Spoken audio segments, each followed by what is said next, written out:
Clara Whitfield pressed her mother's recipe book against her chest so hard the leather spine left a mark through her dress. She heard every word Nathaniel Callahan said to his foreman. He didn't lower his voice because he didn't think she deserved that courtesy. "Send her back. She's soft. She'll be dead by January." Clara did not cry. She did not turn around. She walked straight through the front door of that kitchen, set her wooden box on the counter, and started a fire. If you've ever been counted out before you were given a chance, this story is for you. Subscribe to this channel, follow along to the very end, and drop your city in the comments. I want to see how far this story travels. The stagecoach pulled into Harlan Creek on a Tuesday afternoon in October of 1883, and the whole town seemed to stop breathing for exactly the wrong reason. It wasn't the kind of stop that comes from awe. It was the kind that comes from disbelief. The slow creeping, almost entertained disbelief of people who think they are about to witness a disaster and don't mind watching it unfold.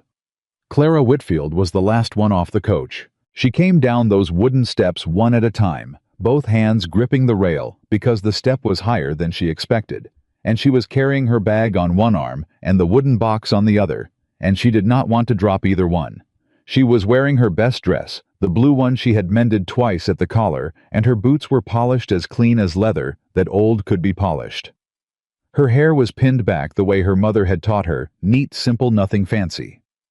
She was 26 years old, 5 feet and 4 inches tall, and she weighed perhaps 120 pounds after a hard winter. She stepped onto the main street of Harlan Creek and looked around once carefully, the way you look at a place you want to understand before it forms an opinion of you. She saw the mercantile, the livery stable, the church with the crooked steeple. 2 women standing outside the dry goods store who stopped talking the moment they saw her. She saw Nathaniel Callahan, who was standing 20 feet away with his arms crossed and his hat pulled low, and he was looking at her the way a man looks at something he purchased through a catalog that arrived broken. Not angry exactly. Not yet. Just disappointed in a way that had already made up its mind. How was tall, broad across the shoulders, wearing a coat that had seen real weather, and boots caked with the kind of mud that comes from actual work. He had a jaw that looked like it had been carved out of the same Wyoming rock that lined every ridge around this valley, and dark eyes that gave away nothing. He was 34 years old, and he had been running the Callahan Ranch for 12 of those years, ever since his father handed it to him, and promptly died. And in those 12 years, he had built it from a struggling operation into the largest cattle enterprise in 3 counties. He had done that by being decisive, by being correct, by not making mistakes. Clara watched him look at her and understood immediately that in his mind she was already a mistake. She walked toward him anyway. "Mr. Callahan," she said, and her voice came out steady, which she was grateful for because her hands were not entirely steady and she hoped he couldn't tell. "I'm Clara Whitfield, from Independence, Missouri. I believe we had a correspondence." He looked at her for a moment that lasted a beat too long. Then he looked at the single bag she was carrying. Then at the wooden box. "That all you brought?" he said. "Yes, sir." He didn't say anything else. He turned and started walking toward a wagon parked at the edge of the street, and that was apparently his version of a welcome. Behind her, Clara heard one of the women from outside the dry goods store say something in a low voice, and the other one laughed.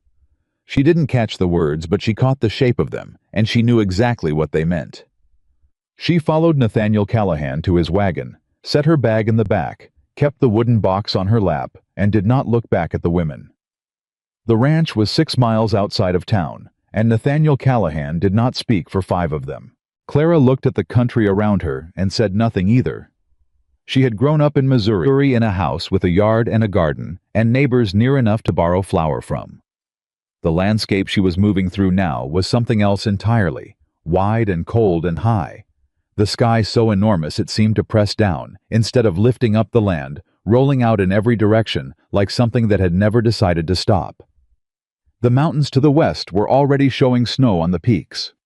The grass along the road had gone the color of straw. It was beautiful in the way that things are beautiful when they do not care whether you find them beautiful or not. Halfway through the 5th mile, Nathaniel spoke. "You ever worked a ranch before?" he said. No, sir. Ever lived outside a city? I grew up in Independence. It's not exactly a city. It's not exactly Wyoming either. No, Clara said. It's not. Another stretch of quiet. Then he said, My last housekeeper left in April. Took the cook with her. I've got 31 men on this property and nobody who knows how to run a kitchen. The foreman's been managing meals, and he's terrible at it. Men are eating bad and sleeping worse, and their work is starting to show it. I see, Clara said. I need someone who can keep order, not someone I have to look after. Clara turned and looked at him directly for the first time. Mr. Callahan, she said, I have not asked you to look after me. He glanced at her from the corner of his eye, and then looked back at the road.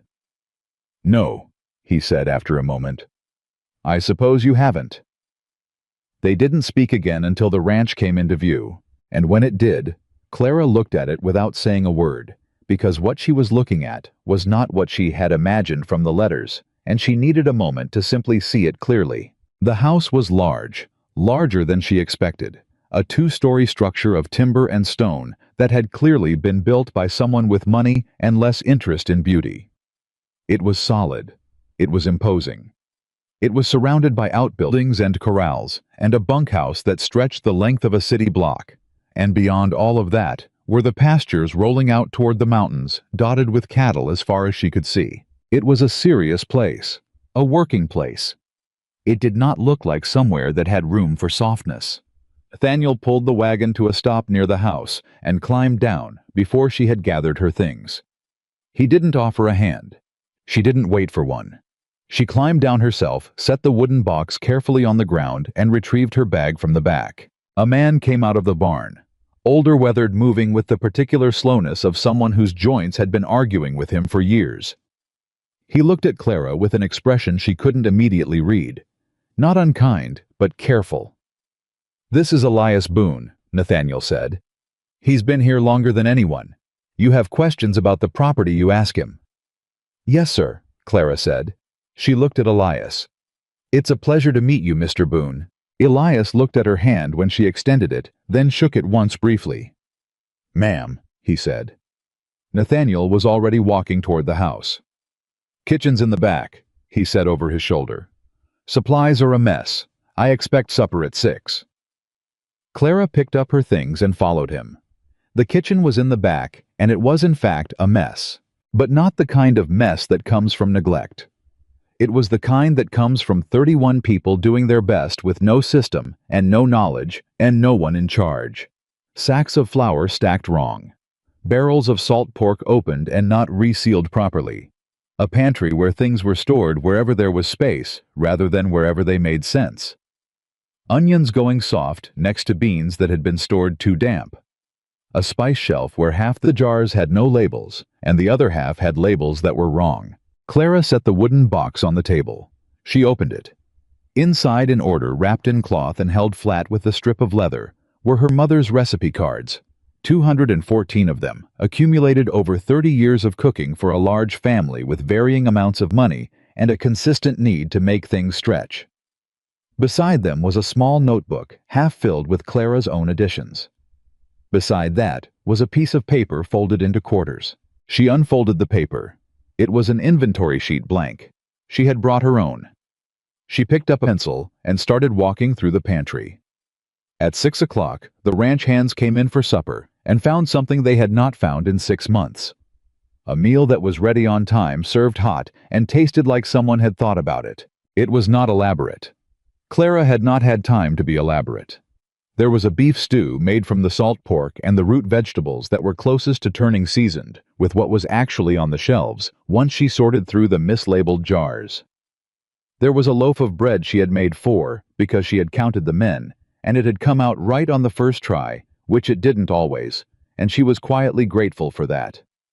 There was coffee properly made, because she had found the good grounds behind a tin of rusted nails, and understood that whoever had been in charge of this kitchen had given up trying to find things a long time ago. 31 men sat down at long wooden tables in the dining room, and for a few moments nobody said anything. Then one of them said, "Lord Almighty," and then they all started eating. Clara stood near the kitchen doorway and watched. She was not eating yet. She was watching to see if anything was wrong because this was the first meal, and the first meal always told you things. Nathaniel sat at the head of the table. He ate without speaking, which was apparently his habit, but Clara noticed that he finished everything on his plate and did not leave the table early, which he had apparently been doing for months because the food had not been worth staying for.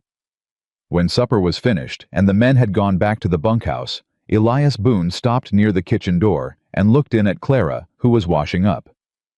"That was a fine meal, ma'am," he said. "Thank you, Mr. Boone." He stood there a moment. "Where'd you learn to cook like that?" "My mother," Clara said. "She cooked for 7 children on a schoolteacher's income. She never had enough of anything. She learned to make what she had into what she needed." Elias was quiet for a moment. "That's a useful skill," he said finally. "Yes," Clara said. "It is." He nodded once and left. Clara went back to washing up. She did not see Nathaniel until the next morning. He came into the kitchen while she was starting the breakfast fire, still pulling on his coat, and he stopped in the doorway and looked at the kitchen. Really looked at it the way she had already begun reorganizing the shelves. The inventory sheet she had tacked to the inside of the pantry door. The crock she had properly sealed the night before after supper. "You worked past midnight," he said. It wasn't a question. "There was a good deal to sort out," Clara said. She did not stop what she was doing. "I wasn't asking you to do all that in one night." "I know, but it made more sense to start right. A kitchen run wrong costs more than you think. Not just money, but time and waste and the kind of slow drain that's hard to see until it's already done damage." He looked at her. She looked back at him steady. "I'll have figures for you by the end of the week," she said. "What you're spending on supplies, and what you should be spending, and where the difference is going. I'd want to go over them with you." "You keep accounts," he said. "I keep track of things," she said. "There's a difference." He didn't respond to that. He poured himself a cup of coffee from the pot she had already made, tasted it and paused. Like he hadn't expected it to be that good. He set the cup down and left for the barn without another word. But he hadn't argued with her either. That was something. The first week established a rhythm. The second week confirmed it. By the third week, the ranch hands were arriving at meals 10 minutes early rather than 10 minutes late, which told Clara everything she needed to know about how things had been going before she arrived. She learned their names quickly, all 31 of them. She made a point of it because she had learned from her mother that people work harder when they believe the person feeding them actually sees them. Harlan, who had a bad shoulder and couldn't eat anything that required a hard chew. Pete, who was 17 years old and homesick and needed more food than the others and was embarrassed about it. Old Danny, who was the best rider on the property and had a particular weakness for dried apple, which Clara started keeping in a covered tin on the shelf, where he could reach it without having to ask. She noticed things. She listened. She asked questions when she had them, but she asked them of the right people. Elias, who had the longest memory, and May Watkins, who ran the neighboring farm with her husband and came by twice a week to trade eggs for news, and who had a clear, practical understanding of how this valley operated that no one had ever thought to ask for before. "You're not what everyone expected," May said about 3 weeks in sitting at Clara's kitchen table with a cup of coffee she hadn't been asked if she wanted, but had accepted without hesitation. "I know," Clara said.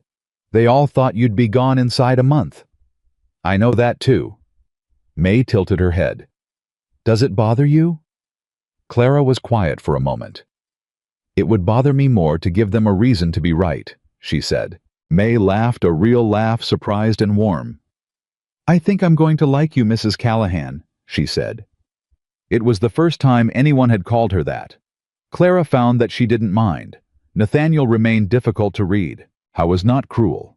She had been prepared for cruel, and he wasn't that. He was simply closed, the kind of closed that comes from years of operating in a world where opening up had cost him things, though she didn't yet know what those things were. He answered her questions when she had them. He looked at the figures she brought him at the end of the first week and said nothing for a long time, and then said, "Where's this loss coming from?" pointing at one column, and she explained it to him plainly, and he listened without interrupting. He approved the changes she proposed. He didn't offer praise for them, but he didn't obstruct them, which she understood was its own form of acknowledgement. Once coming back late from checking on a sick steer, he passed by the kitchen and saw the light still on. He stopped in the doorway. She was at the table with her notebook and her inventory sheets, and a cold cup of coffee she had forgotten was there. "It's past 11, he said. "I know," she said without looking up. "You don't have to work yourself to the bone." She looked up then. "Do you stop working at 11, Mr. Callahan?" He said nothing. "I didn't think so," she said, and went back to her notebook. He stood in the doorway a moment longer. Then he said quietly, "The bread is better than anything we've had in years." And he walked away before she could respond. Clara sat with that for a long moment. Then she wrote it down in the margin of her notebook, because she wrote down things that mattered, and somehow that had mattered. What none of them knew, not Nathaniel, not Elias, not May Watkins, was what was inside that wooden box besides the recipe cards. Under the recipes, wrapped in a square of oilcloth that had been pressed so many times, the creases were permanent, was a packet of letters. Not love letters. Legal letters. A correspondence between her father and a banker in St. Louis, going back 4 years, detailing a loan agreement that had never been honored, and a piece of farmland in Missouri that had been seized improperly, and that seizure had left Clara's family with nothing the year before her mother died. Clara had spent 2 years trying to find a lawyer who would take the case, and had found 3 who promised to, and then disappeared when it became clear the banker had friends in the circuit court. She had run out of money, run out of time, and eventually run out of options.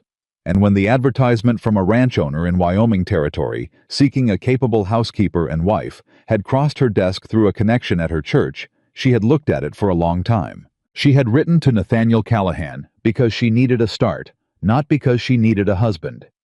She had been honest about that in a way. Her letter had been practical, direct, and careful. She had described her skills and her background and her intentions without sentiment. She had not pretended this was a romantic arrangement. But she had also not told him about the letters. About the banker. About what had been taken and why she'd had to leave Missouri with 1 bag and a wooden box. She told herself she would handle the legal matter on her own. She told herself it had nothing to do with the ranch or with Nathaniel Callahan, and therefore didn't need to be his concern. She told herself a great many things. Walter Grayson arrived on a Thursday, which was a bad day for him to come, and a worse one for Clara. She had been on the Callahan ranch for 5 weeks, and she had spent the morning with a rider who had come in from the northwest pasture with news that 3 head of cattle had wandered through a damaged fence line. She was trying to work out the most efficient way to route the repair crew. Nathaniel was out on the property, and she hadn't been able to reach him, and she had May Watkins sitting at the table, helping her think through it when Grayson rode up. Walter Grayson was not a small man in any sense. He was built wide, ran 3 ranches and a freighting business, and carried himself like someone who had never once been wrong about anything, and expected the universe to keep confirming that impression. He had been trying to buy the northwest corner of the Callahan property for 2 years, and Nathaniel had turned him down twice with the kind of quiet finality that Grayson had apparently decided to interpret as an opening position rather than a conclusion. He came to the kitchen door, which was not where visitors came, and knocked once. Clara opened it. He looked at her the way men like Grayson look at women they have already decided don't matter. "Where's Callahan?" he said. "Out on the property," Clara said. "I'm not sure when he'll be back. I can leave him a message that you came by."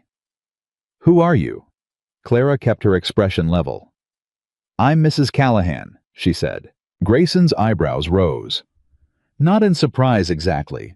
More like confirmation of something he had already suspected and found mildly contemptible.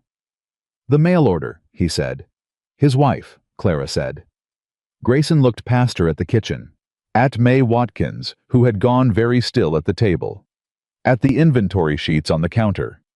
At the organized pantry and the properly sealed crocks and the careful, quiet evidence of a system at work. "He actually let you start messing with his operation," Grayson said. "He asked me to manage the household," Clara said. "That's what I'm doing." "From Missouri, aren't you, city girl?" He said it the way people say things they mean to sting. "You got any idea what you're into out here, ma'am? This is Wyoming. This isn't a place for—" He paused, looked her up and down. Housewives playing ranch. May Watkins pushed back her chair. Clara put out one hand, a small gesture without turning around. May stopped. "Mr. Grayson," Clara said, "I appreciate that you came by. When Mr. Callahan returns, I'll let him know you were here. Is there a message you'd like me to pass along?" "You tell him I want to talk about that fence line in the northwest quarter," Grayson said. "And I'd suggest to you, Mrs. Callahan, that you stick to your kitchen."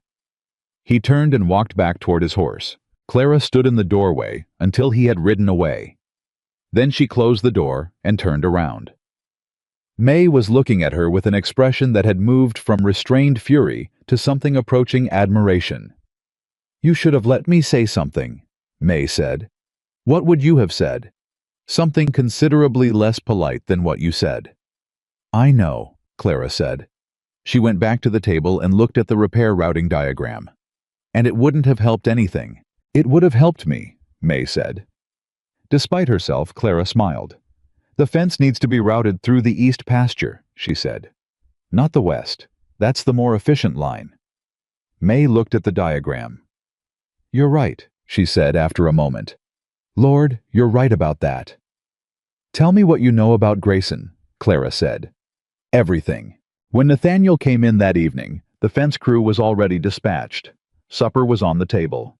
And Clara was sitting at the kitchen table with a full account of every interaction Walter Grayson had ever had with the Callahan Ranch, transcribed from May Watkins's considerable memory, organized by date, and annotated where she thought the annotations would be useful. Nathaniel stopped in the kitchen doorway and looked at the papers on the table. "He came by," Clara said. "I heard." He stepped in, pulled off his hat, hung it on the nail by the door that he always used. "What did he want?" "He wants to talk about the northwest fence line. He claims it's a property issue." She pushed the papers across the table toward him. "But based on what May Watkins told me, I think he's looking for a reason to reopen the conversation about buying that quarter.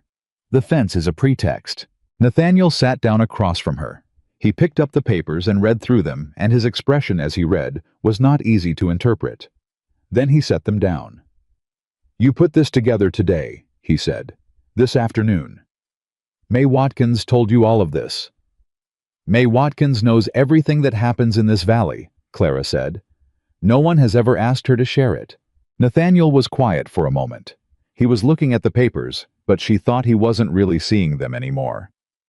"What did he say to you?" he said. "Grayson." "Nothing I haven't heard before." "Clara." "He told me to stick to my kitchen," she said. "Which is where I was when he arrived and where I went back to when he left." Nathaniel looked at her. She looked back at him. Something shifted in his expression, something brief and quickly controlled, but she caught it. Something that looked for just a moment like anger on her behalf. "He won't come to the kitchen door again," Nathaniel said. "I'd prefer you didn't make it into a confrontation on my account," Clara said. "It will only give him more to say about the mail-order wife who can't fight her own battles." "What would you prefer?" She was quiet for a moment. "Let me handle Grayson," she said. He stared at her. "How exactly?" "I don't know yet," she said. "But I'll know when I have more information. In the meantime," she tapped the papers, "read all of that, and trust me." The word hung in the air between them. Nathaniel picked up the papers again.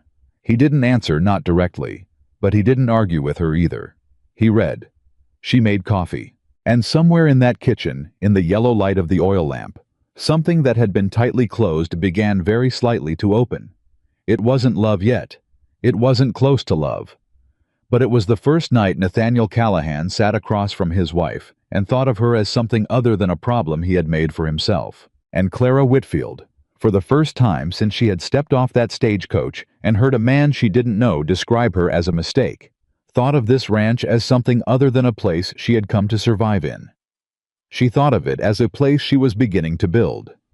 She didn't say that out loud, but she reached for her notebook and on a clean page in her careful, even handwriting, she wrote a single line: "Begin the Northwest account.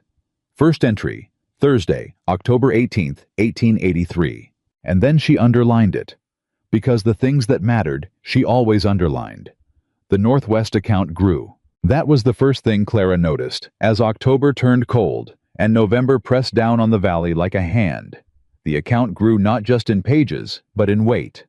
Every conversation she had with May Watkins, every offhand comment from Elias Boone, every piece of information that drifted through the kitchen, the way information always drifts through kitchens, all of it went into the notebook.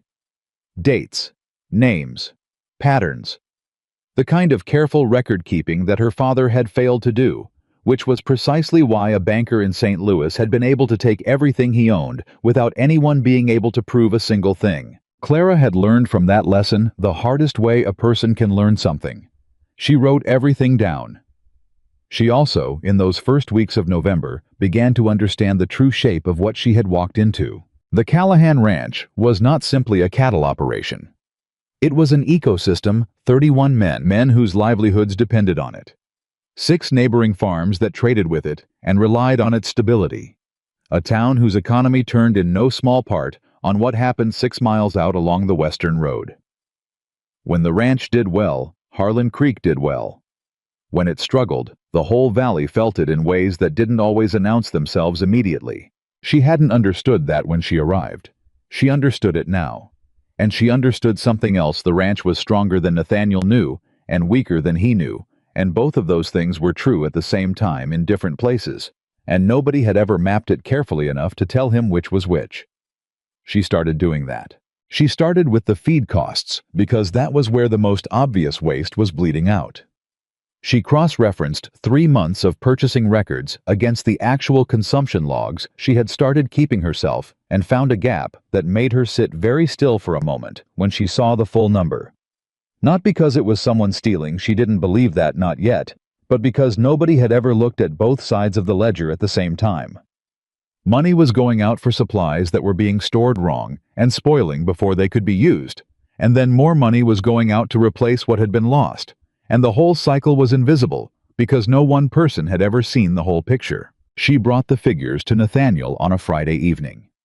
He was in the front room, working through paperwork at his desk, and he didn't look up immediately when she came in. She set the ledger pages on the corner of his desk and waited. He looked up. He looked at the pages. He picked them up. The silence that followed was the kind Clara had learned to read. Not the silence of a man who was dismissing what he saw. The silence of a man who was recalculating. "You're saying we're losing close to $400 a year just in spoilage," he said. "412 by my count. Could be higher. I've only been tracking for 6 weeks. And the solution is a rotation system for the dry stores, a better seal on the root cellar, and I need 2 more crocks for the salt pork. Total cost about $11.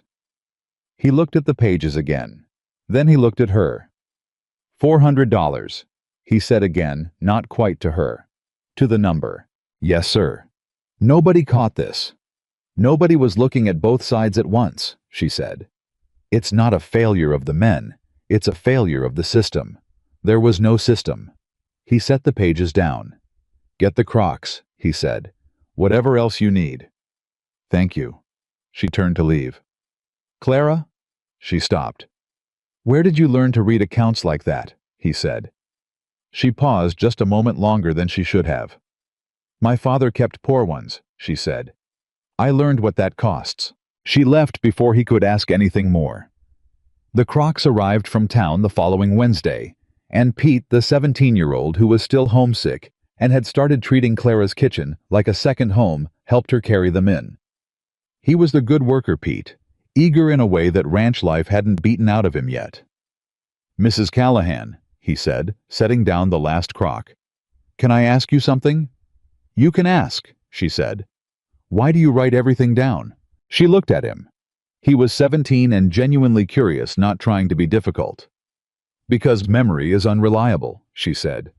"And people with power count on that. They count on you not being able to prove what you know is true." Pete thought about that. "That sounds like something bad happened," he said. "It did," she said. "To my family." He nodded slowly, the way young people nod when they're trying to understand something heavier than their experience has prepared them for. "I'm sorry," he said. "Don't be sorry," Clara said. "Learn from it." She handed him a biscuit from the pan she'd pulled out 5 minutes ago because she had learned that Pete was always hungry and always too proud to ask, and she had decided some time ago to simply not make him ask. I took it, and his face did the thing it always did, a brief helpless gratitude that was too young to hide itself. "Thank you, ma'am," he said. "Go on," she said. "You've got fence work before dark." He went. She watched him go and felt something settle in her chest. Not quite happiness, but something adjacent to it. The particular satisfaction of a system working the way it was supposed to. It was the same afternoon that Elias Boone came to find her. He came the way he always came, without announcement, appearing in the kitchen doorway. The way old men who've worked a property for 30 years appear in places as if the land itself had grown him there. He was 71 years old, Elias, though you'd never get him to admit it. And he had seen every incarnation of the Callahan Ranch, from the original 300 acres to the sprawling operation it was now. He stood in the doorway and watched her work for a moment. "You heard about the Granger property," he said. It wasn't a question, but it was also a test. She could hear that. "May mentioned it," Clara said. She kept her hands moving. "The Grangers are behind on their bank payment, 3 months. Grayson's been in to see the bank manager twice this week." Clara stopped. She turned around. "Which bank?" "Harlan Creek Savings." He paused. "Same man who handles Callahan accounts." She looked at him steadily. "And what is Grayson planning to do with the Granger land if he gets it?" Elias met her eyes.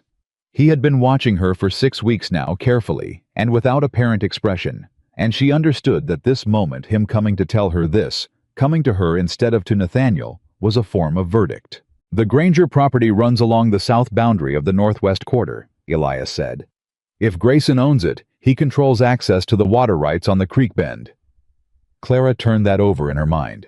Once. Twice. "And the northwest quarter is what Grayson's been trying to buy from Mr. Callahan for 2 years, she said. "Yes, ma'am." "So he doesn't need to buy it outright if he can make it worthless by cutting off the water." "That's how I read it," Elias said. She was quiet for a moment. Then, "Does Mr. Callahan know about the Grangers?" "He knows they're behind. He doesn't know about Grayson's visits to the bank." "How do you know about them?" Elias allowed a very small, very dry expression to cross his face. "I've been in this valley 40 years, Mrs. Callahan. The bank manager's wife buys her flour from a woman who sells to the mercantile. Word travels." Clara looked at him for a long moment. "Mr. Boone," she said, "why did you come to me with this instead of Mr. Callahan?" He was quiet for a moment. The kind of quiet that meant he was deciding how honest to be. "Because," he said finally, "Nate would ride into town and have a conversation with Grayson that would make things worse. You'll think about it first." She didn't say anything to that.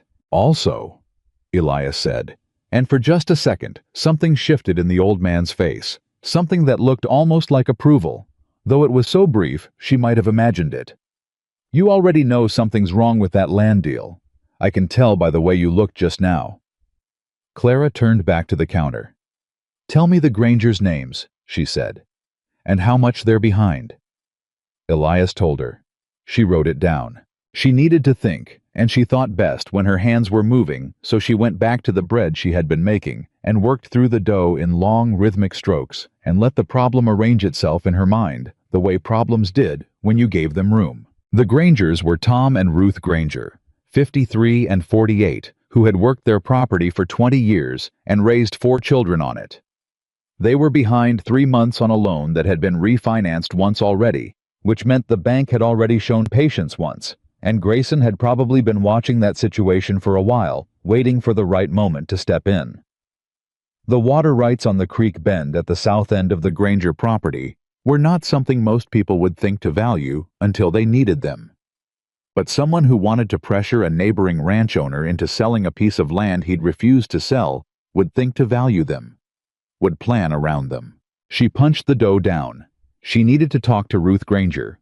She also needed to be very careful about how she did that, because the last thing she wanted was for Grayson to hear that Callahan's wife was asking questions. Not yet. She needed to not be Callahan's wife for this particular conversation. She needed to just be Clara. She found May Watkins the next morning. "I need to visit the Grangers," she said, "and I need it to be a neighborly visit, a social call, nothing that looks like business." May looked at her. "You've been here 7 weeks." "I know. You've never made a social call on anyone." "I know that too." May was quiet for a beat. "What are you after?" "I'm not sure yet," Clara said. "I need to talk to Ruth Granger. I need to understand what she knows about the situation with the bank." "And you think she'll talk to you?" "Women talk to other women," Clara said, "especially when they're frightened and no one else is listening." May looked at her a long moment. Then she stood up from the table. "I'll drive you over this afternoon," she said. "I'll tell Ruth you make good biscuits. It's not even a lie." Ruth Granger was a thin woman with strong hands and the particular expression of someone who had been managing fear for long enough that it had become a permanent feature of her face. She sat across from Clara at her kitchen table and talked about the weather and the cattle prices and the state of the road into town, and Clara listened to all of it and said the right things and ate the slice of pie Ruth cut for her and did not ask about the bank for a full hour. Then very quietly she said, "Ruth, how long has Grayson been pressuring you?" Ruth went still. May, sitting in the corner with her own slice of pie, did not move. Clara kept her voice gentle, level. "You don't have to tell me anything," she said. "But I think you should. I think there's more happening here than a missed loan payment, and I think you know it, and I think you've been trying to figure out what to do about it alone." Ruth looked down at her hands. For a moment, Clara thought she might not speak at all. Then Ruth said, "He came to us in August, before we were even behind, offered to buy the property outright. Tom said no." She paused. "A month later, the bank told us they were adjusting the loan terms. Interest went up. Payment went up. Tom went in to talk to the manager, and the manager said there'd been a review of the loan terms, said it was standard." She looked up. "It wasn't standard. We had that loan for 6 years, and the terms never changed once." Clara kept her expression steady. "Do you have the original loan documents?" "Tom kept everything." "Can I see them?" Ruth stared at her. "Why?" "Because I want to know exactly what the bank can and cannot legally do to your loan," Clara said. "And I want to know before Grayson does something that's harder to reverse." There was a long silence. May Watkins in the corner set down her pie fork. Ruth Granger looked at Clara Whitfield. This woman she'd known for an hour. This mail-order bride from Missouri, who everyone in town had already written off, and something in her face shifted. Not hope exactly. Something more cautious than hope. More careful. "You think you can stop him," Ruth said. "I think someone needs to understand what he's actually doing before he finishes doing it," Clara said. "That's the first step." Ruth went to get the documents. Clara spent 2 hours at that table reading through 6 years of loan records, and what she found made her hand tighten around the pencil hard enough that she had to consciously loosen her grip. The original loan terms were clear. The adjusted terms the bank had applied, the ones that had pushed the Grangers behind, were applied without the written notification required under the loan agreement. It was a small thing, a procedural thing, the kind of detail that only mattered if someone was paying close enough attention to know it mattered. Most people weren't. Most people trusted the bank to follow its own rules because the bank was the bank, and who was a farming family in Wyoming territory to argue with a bank? Clara wrote down every relevant date, every relevant clause, every discrepancy she could find. Her handwriting was very small and very even, and she filled 2 pages of her notebook before she was done. She looked up at Ruth. "Can I take copies of the original loan agreement?" "What are you going to do with them?" "I'm going to find out whether what the bank did to your loan was legal," Clara said. "And if it wasn't, I'm going to make sure someone knows that." "Who?" Ruth said. "Who's going to care? Mrs. Callahan Grayson has the bank manager in his pocket. Tom already tried talking to the sheriff. The sheriff said it was a civil matter." "It is a civil matter," Clara said, "which means it goes to a court, not to a sheriff." She paused. "I'm not promising you anything, Ruth. I want to be clear about that. I'm saying I'm going to look at this carefully, and if there's something here, and I believe there is, I'm going to find it." Ruth looked at her for a long moment. Then she said, "How do you know how to do any of this?" Clara folded her notebook carefully. She thought of the letters in the oilcloth packet still hidden inside the wooden box. She thought of her father's face the day the banker sent the final notice.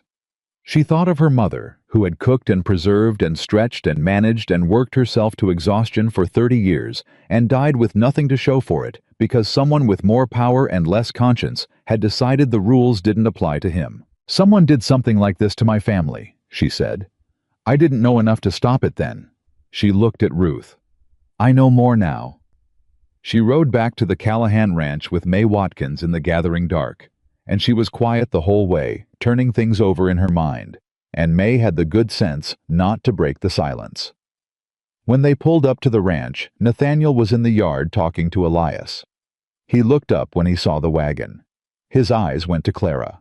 She climbed down, thanked May, and carried her things toward the house. "Clara!" Nathaniel's voice stopped her at the kitchen door. She turned. He crossed the yard toward her, close enough that she could see his face clearly in the last of the evening light. He was reading her expression, the way she had noticed he read things carefully, trying to get the true meaning rather than just the surface. "Where did you go today?" he said. "To visit Ruth Granger," she said. His jaw tightened slightly. "May took you." "Yes." "Why the Grangers?" She looked at him steadily. "Because Grayson is maneuvering to take their property, and their property runs along your south boundary, and if he gets the water rights at the creek bend, he has leverage over your northwest quarter that you cannot easily fight with money alone." She paused. "You need to know what he's actually doing, Mr. Callahan. Not just that he's asking about fence lines." Nathaniel was very still. "And what did you find?" he said quietly. "The bank changed the Grangers' loan terms without proper written notice," she said. "It may not be legal. I need someone with legal training to look at what I found, but the documents suggest the bank violated the original agreement." "You think Grayson is behind that?" "I think Grayson has been planning this for longer than anyone realized," she said. "And I think he's been patient because he expected nobody would put it together in time." Nathaniel looked at her. He was not a man who showed surprise often. She could see him working against it now. "Clara," he said, and his voice had dropped to something quieter, something she hadn't heard from him before. "Who are you?" She held his gaze. "I'm the woman you told your foreman you'd send back in a month," she said. He didn't flinch at that, but she saw something move across his face. "You heard that." "I heard it." "I'm Mr. Callahan." She cut him off not unkindly. "I didn't come here to hold that against you. I came here to be useful. That's what I'm being." She paused. "But I need something from you." "What?" "I need you to trust what I've found," she said. "Not because you believe I'm capable, though I hope that's becoming clearer, but because there isn't time for you to verify everything yourself before Grayson makes his next move." He was quiet for a long moment. The cold was settling around them. The sky above the ranch going the particular blue of early winter dusk, and somewhere in the bunkhouse, someone had started up a fiddle faint and distant. "What do you need me to do?" Nathaniel said. Clara told him. Over the following week, things moved quickly, the way things move when they've been building slowly for a long time and finally have somewhere to go. Nathaniel sent a letter to an attorney in Cheyenne he had used twice before for property matters. A man named Aldrich, who was precise and unpleasant and thorough, which were exactly the qualities you wanted in this situation. Clara drafted the relevant sections of the letter, laying out the loan discrepancy, in language she hoped was clear enough for a lawyer who hadn't seen the documents. She also quietly did something else. She started talking to the other ranch wives. Not about Grayson. Not directly. She started the way she started everything, by listening. By asking about their winters, their kitchens, their stores. By sharing what she was doing with the Callahan pantry system and inviting them to try elements of it themselves. 3 women came by the ranch on separate occasions that week, drawn by May Watkins's casual recommendations. And Clara sat them down with coffee and talked about supply management and food preservation and the particular challenge of feeding large households on irregular budgets. And while they talked, she learned. She learned which families were in Walter Grayson's debt for labor or loans or supplies. She learned which properties he'd made offers on in the past 3 years and which had turned him down. She learned from a woman named Helen Briggs, whose husband worked as a freight driver for one of Grayson's operations, that there had been 2 other properties in the valley where the bank had adjusted loan terms under similar circumstances, both of which Grayson had subsequently acquired. 2 others. She wrote it all down. It was on a Wednesday, 12 days after her visit to the Grangers, that Walter Grayson came back to the Callahan ranch. This time he came to the front door, and this time Nathaniel was the one who answered it. Clara was in the kitchen and could not hear the conversation, but she could hear the shape of it. 2 men's voices, one controlled, one with an edge that wanted to be easy and wasn't quite managing it. After 20 minutes, the front door closed. Nathaniel came into the kitchen. He sat down at the table. Clara set a cup of coffee in front of him and sat across from him. "He made an offer on the northwest quarter," Nathaniel said. "More than fair market value." "What did you tell him?" "I told him I'd think about it." Clara looked at him. "You're not going to sell?" "No," he said. "I'm not. But I want him to think I am." He paused. "That was your suggestion? From 2 weeks ago?" "It was." "You were right about the water rights," he said.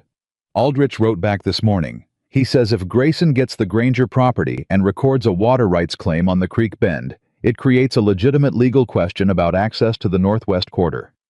It wouldn't be open and shut for Grayson, but it would be expensive and slow to fight." "Expensive and slow are how men like Grayson win," Clara said. "Yes." He looked at his coffee. "Aldrich also said the loan modification on the Granger account looks improper. He wants the original documents." "I have copies," Clara said. "I can have them ready by morning." Nathaniel looked at her across the table. That look she was beginning to recognize, the careful recalibrating look. "You had copies made." "When I visited Ruth Granger," she said, "I thought we might need them." He was quiet. "You thought about this before you knew whether I'd even act on it," he said. "I thought about what could go wrong and tried to prevent it," she said. "That's different from assuming." Another silence. This one different from the silences that had come before. Warmer somehow. More inhabited. "Clara," he said.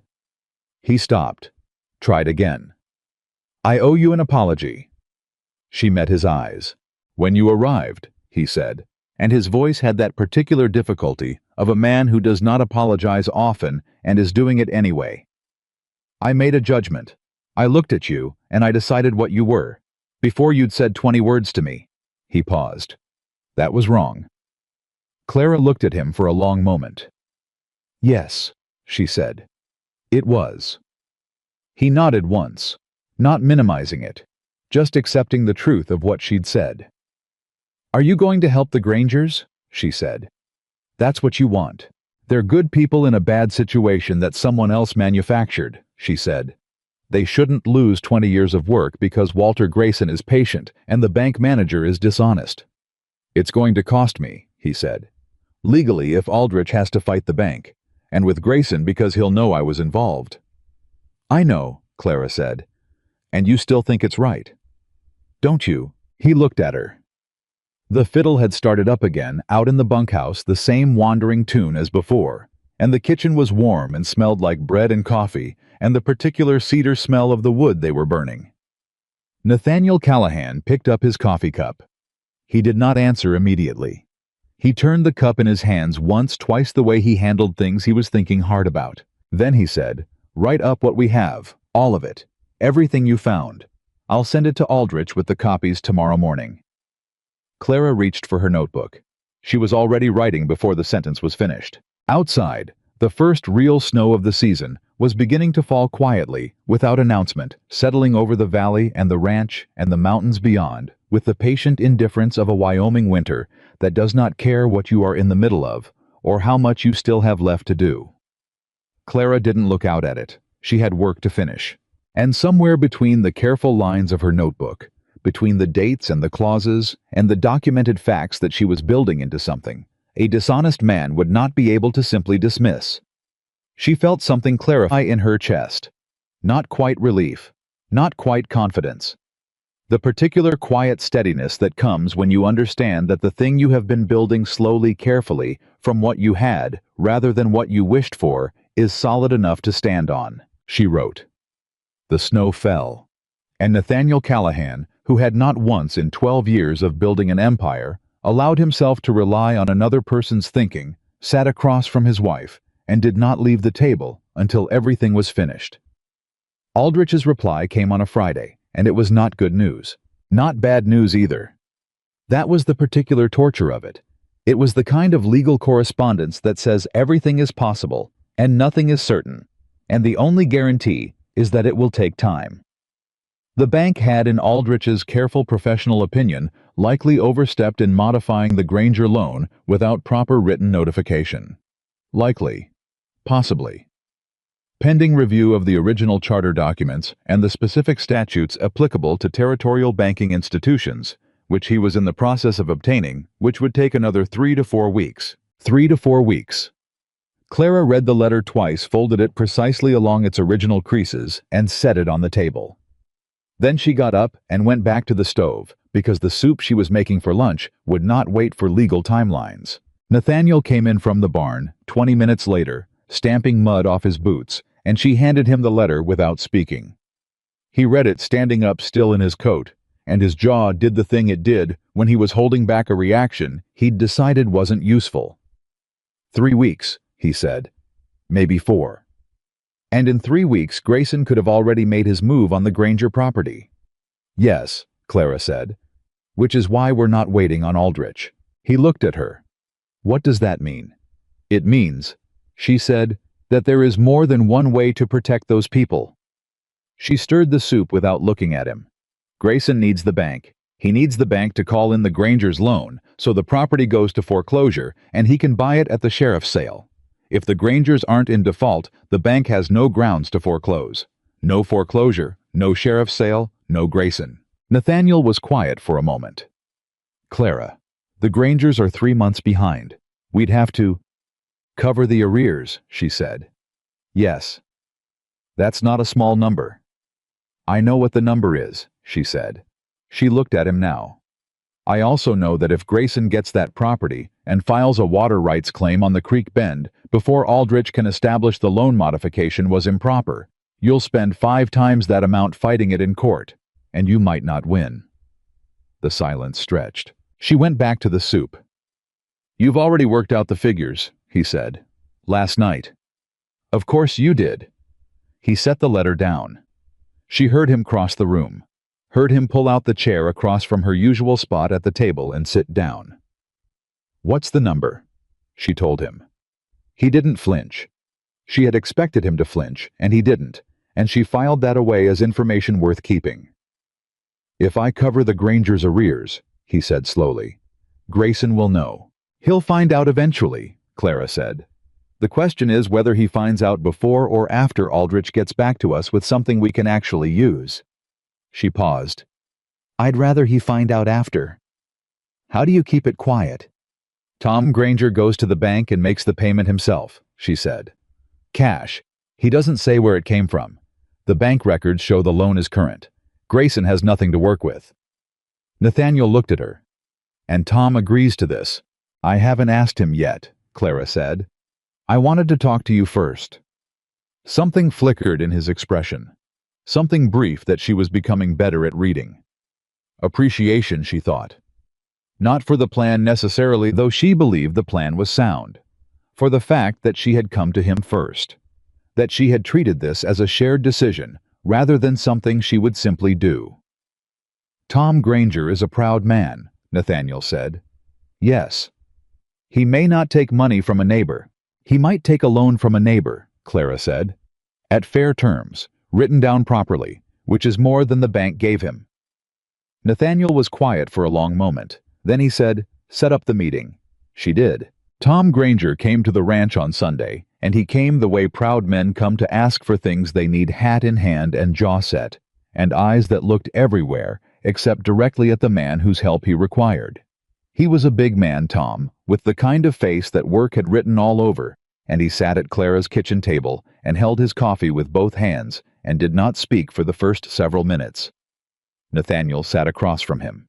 Clara sat at the end of the table and did not say anything, because this moment did not belong to her. Finally, Nathaniel said, "I'm going to be straight with you, Tom. What Grayson is doing to you, he's doing to me too. Just slower. If he gets your property and those water rights, I've got a problem I can't easily fix. So helping you isn't charity, it's sense." Tom looked at his coffee. "I've got my pride," Tom said. "I know that," Nathaniel said. "I don't want my wife knowing we couldn't handle our own business." "Ruth already knows," Clara said gently. "She's the one keeping track of the documents. She's the one who showed them to me. She's been carrying this alone so you wouldn't have to, Tom. She's been trying to protect you." Tom went very still. Clara watched the realization move through him, the specific, complicated hurt of discovering that the person you were protecting had been protecting you back and that you had both been suffering separately when you didn't have to. He looked down. "Lord," he said quietly. "You can pay me back," Nathaniel said. "Same rate you had on the original loan before the bank changed it. No hurry, no games." He paused. "But we need to move this week, before Grayson figures out what we're doing." Tom looked up. His eyes were red around the rims, but his jaw was steady. "Why are you doing this, Nate?" "Nate, we've never been." He stopped. "We've never been particularly close." Nathaniel glanced at Clara just for a second, just long enough. "I had someone explain to me recently that a kitchen isn't just a place where food gets made," he said. "I'm starting to think the same thing is true of a valley." Tom Granger looked at Clara. Clara looked back at him. "All right," Tom said. "All right, I'll go to the bank Monday." He went to the bank Monday. Grayson found out by Wednesday. Clara knew the moment she saw Nathaniel's face when he came in from town that afternoon, and she knew from the set of his shoulders that whatever had happened was more than she had anticipated. "He went to the sheriff," Nathaniel said. He sat down at the table and put his hat on the surface with more force than necessary. "Grayson went to the sheriff and claimed I'm interfering in a private banking matter, using my position to manipulate a legal financial process." Clara sat down across from him. "On what grounds?" "There aren't grounds, not real ones. But the sheriff came out to talk to me anyway, and the whole town saw it, and that's the point." His jaw was tight. "He doesn't need to win in court, Clara. He just needs people to think there's something wrong with what we're doing." "What did you tell the sheriff?" "The truth. That I made a private loan to a neighbor at fair terms. That there's nothing illegal about that." He paused. The sheriff agreed. He apologized. "He's not Grayson's man." "I want to be clear about that. But Grayson knows how to use even a friendly sheriff as a tool." Clara was quiet for a moment. Her mind was moving fast, sorting through implications. "What's Grayson telling people?" she said. "That you put me up to it," Nathaniel said. "That you've been meddling in ranch business since you arrived. That a woman from Missouri who doesn't know a fence post from a fence line is making decisions that affect the whole valley." Clara absorbed that. "He's trying to make this about me," she said. "Yes. He thinks if he discredits me, the information we've gathered loses weight." "That's how I read it," Nathaniel said. He looked at her. "I told him I told everyone who'd listen that you're my wife, and anything you've done has been done with my full knowledge and support." "Thank you." "I mean it, Clara. I'm not just saying it to protect you." "I know," she said, and she did know. She had been watching this man for nearly 2 months, and she had learned to tell the difference between what he said to manage a situation and what he said because it was simply true. This was the latter. "The problem," she said carefully, "is that Grayson is right about one thing." Nathaniel looked at her. "The people in this valley don't know me," she said. "They know what they saw when I stepped off that stagecoach. They know what he's been saying since then. I haven't given them enough to counter that with." She paused. "I've been working inward, building things here on the ranch, working with May and Ruth. I haven't built anything outward." "What are you saying?" "I'm saying," she said slowly, "that we need to change that. And I think I know how." She told him. He listened without interrupting, which she had learned was his highest form of attention. When she finished, he said, "That's ambitious." "Yes. If it doesn't work." "It'll work," she said. "Not arrogance. Something quieter than arrogance. Certainty built from knowledge of what she actually had. He looked at her for a long moment. "All right," he said. What Clara proposed was simple in concept and complicated in execution, which was her preferred kind of plan. She was going to open the ranch kitchen. Not literally, not permanently. But on the following Saturday, she was going to cook. She was going to cook the way her mother had taught her to cook, when there were 12 people at the table, and only money for 6, with intelligence and creativity, and the particular grace that comes from understanding how to make people feel that what they have is enough. She was going to invite every woman in the valley whose kitchen she had visited, or whose husband worked land that touched Callahan ground, or whose name had come up in any conversation over the past 8 weeks, and she was going to show them, not tell them, show them what she had been doing on this ranch. The supplies system, the preservation methods, the rotation calendar she'd built that had cut waste by 1/3 since October. The way a kitchen managed well was not just a domestic matter, but an economic one.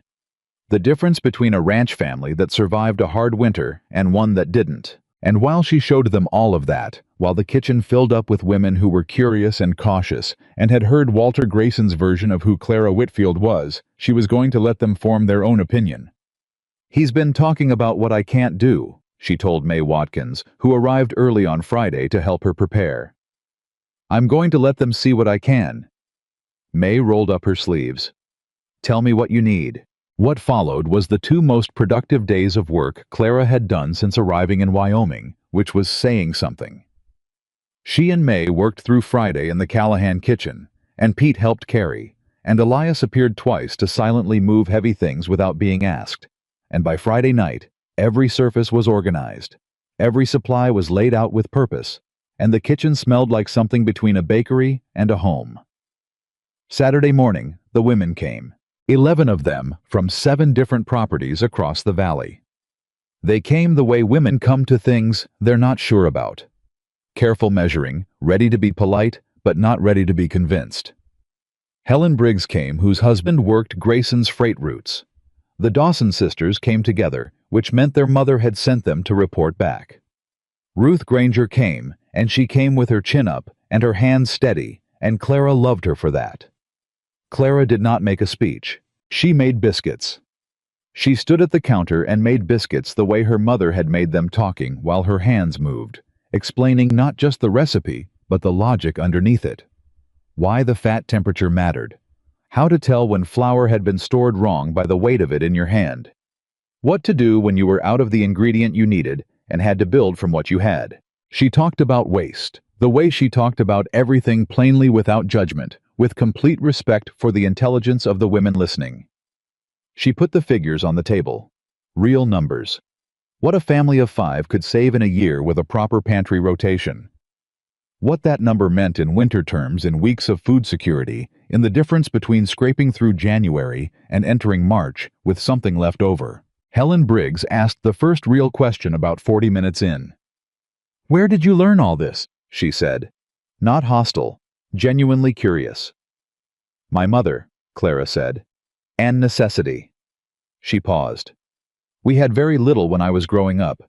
My mother learned to make a kitchen work the way a good foreman makes a ranch work. Every resource accounted for, nothing wasted, every person fed." "You grew up poor," Helen said. "Yes." Helen looked at the organized pantry, the inventory sheets, the careful rows of sealed preserves. "And now you're managing this." "I'm managing what I know how to manage," Clara said. "The size of the kitchen changes. The principles don't." Ruth Granger from the far end of the table said quietly, "She also knows what Walter Grayson is doing to this valley." The room went very still. Clara looked at Ruth. Ruth looked back at her steady. "Tell them," Ruth said. "Tell them what you found." Clara set down the biscuit she was shaping. She wiped her hands on her apron. She looked at the women around her table, 11 faces ranging from guarded to frightened to carefully blank, and she made a decision. She told them. She told them about the Granger loan documents, about the improper modification, about the 2 other properties in the valley where the bank had done the same thing, the Morrison place, which Grayson had bought at foreclosure 3 years ago. the old Hendricks farm, which had been sold under pressure 2 years before that.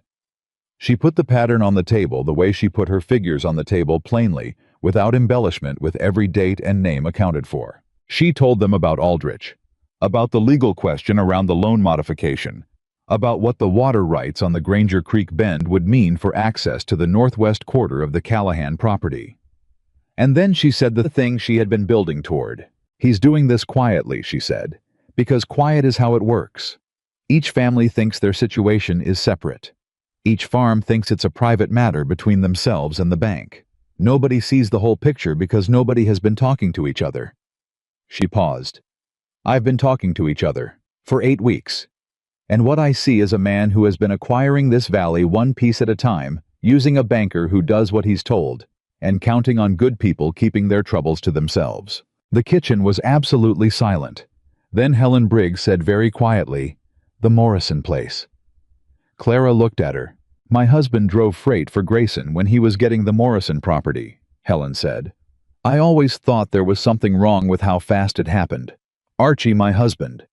He said Grayson knew the sale was coming before the Morrisons even knew they were going to sell." Her voice had gone flat, with something that was trying to be anger and hadn't quite got there yet because it was still fighting past shock. "He knew." "Yes," Clara said. "He knew because he arranged it." Helen put her hand flat on the table. Not a dramatic gesture, just a woman steadying herself. "The Dawson girl on the left." Emma, the younger one, said, "What can we do?" Clara looked at her. 20 years old, maybe, with her mother's practical eyes. "You can talk to each other," Clara said. "You can stop treating this as a collection of separate private problems and start treating it as what it is, a community problem that requires a community response." She paused. "And if any of your families have documentation, any correspondence with the bank that seemed wrong, any loan adjustments that didn't feel right, I'd like to see it." 3 women in 3 different corners of that kitchen exchanged glances with each other. 3. Clara saw it and kept her expression calm, but something in her chest pulled taut like a wire. 3 families. Not 2. 3 at minimum. Possibly more. She had undercounted how far Grayson had reached. That was when the door opened. Not the kitchen door. The front door, which was visible through the hallway, and which nobody was supposed to be coming through on a Saturday morning without an invitation. Nathaniel appeared in the kitchen doorway a moment later, and his face was the face of a man who had just received information that had rearranged something in his understanding. "Clara," he said, "I need you for a moment." She excused herself, stepped into the hallway. "Grayson is at the bank right now," Nathaniel said low and fast. "My man in town just rode out. He's filing some kind of formal complaint against the Granger loan, claiming interference in a banking matter. If it gets recorded, it creates a paper trail that makes the loan look contested," Clara said immediately. "Even if it doesn't hold up legally, it gives him grounds to delay," she said. "To delay Aldrich, to delay the Grangers, to create enough legal fog that the bank can move on the foreclosure before anyone clears it." She was already thinking. Her mind had that particular speed it got when the stakes sharpened everything. When did he file? An hour ago, maybe less. Does Aldrich know? I sent a rider to the telegraph office in town. Good. She looked at him. I need you to do something, and I need you to trust me. When have I not trusted you? He said. She looked at him for just a second, caught briefly by that, by the plain truth of it. I need you to go to the Grangers right now, she said. Take the original loan agreement and the copy of the improper modification notice. I need Tom to go with you to the telegraph office and send Aldrich every document today. Not Monday, today. It's Saturday. I know. Aldrich gave me his home address in the last letter. You'll send it there as well. Nathaniel grabbed his hat. What are you going to do? Finish making biscuits, she said, and let 11 women decide what kind of valley they want to live in. He was out the door before she'd finished the sentence. She went back into the kitchen. 11 faces looked at her. She picked up the biscuit she'd set down and resumed shaping it with steady hands. I apologize for the interruption, she said. Now, who else has documentation they'd like me to look at? 3 women spoke at once. Clara worked through lunch and into the afternoon, and the kitchen table disappeared under papers that the women of the valley had been holding on to, some for months, some for years. Documents they had kept because something had felt wrong and they hadn't known what to do with that feeling. Loan notices, letters from the bank. A purchase offer from Grayson with a date that Clara noted with precise fury, predated by 6 weeks the financial difficulty that had supposedly forced the sale. 6 weeks. He had written the offer before the difficulty existed, because he had created the difficulty. She documented everything. 2 pages of notes turned to 5, then to 7, and her handwriting got smaller and faster as the afternoon went on, and not once did her hand shake. Ruth Granger sat beside her and helped sort. Helen Briggs, who had gone quiet but not left, eventually stood up, went to the stove and made a fresh pot of coffee for everyone without being asked. Clara watched it happen, this woman who had come to this kitchen uncertain and suspicious, now moving through it like she belonged there, and felt something expand in her chest. This was what she'd been trying to build. Not just a pantry system, not just a kitchen. This. At 4 o'clock, Pete appeared in the kitchen doorway, wide-eyed at the collection of women filling every available surface. "Ma'am, there's a rider coming in fast from town." Clara stood up.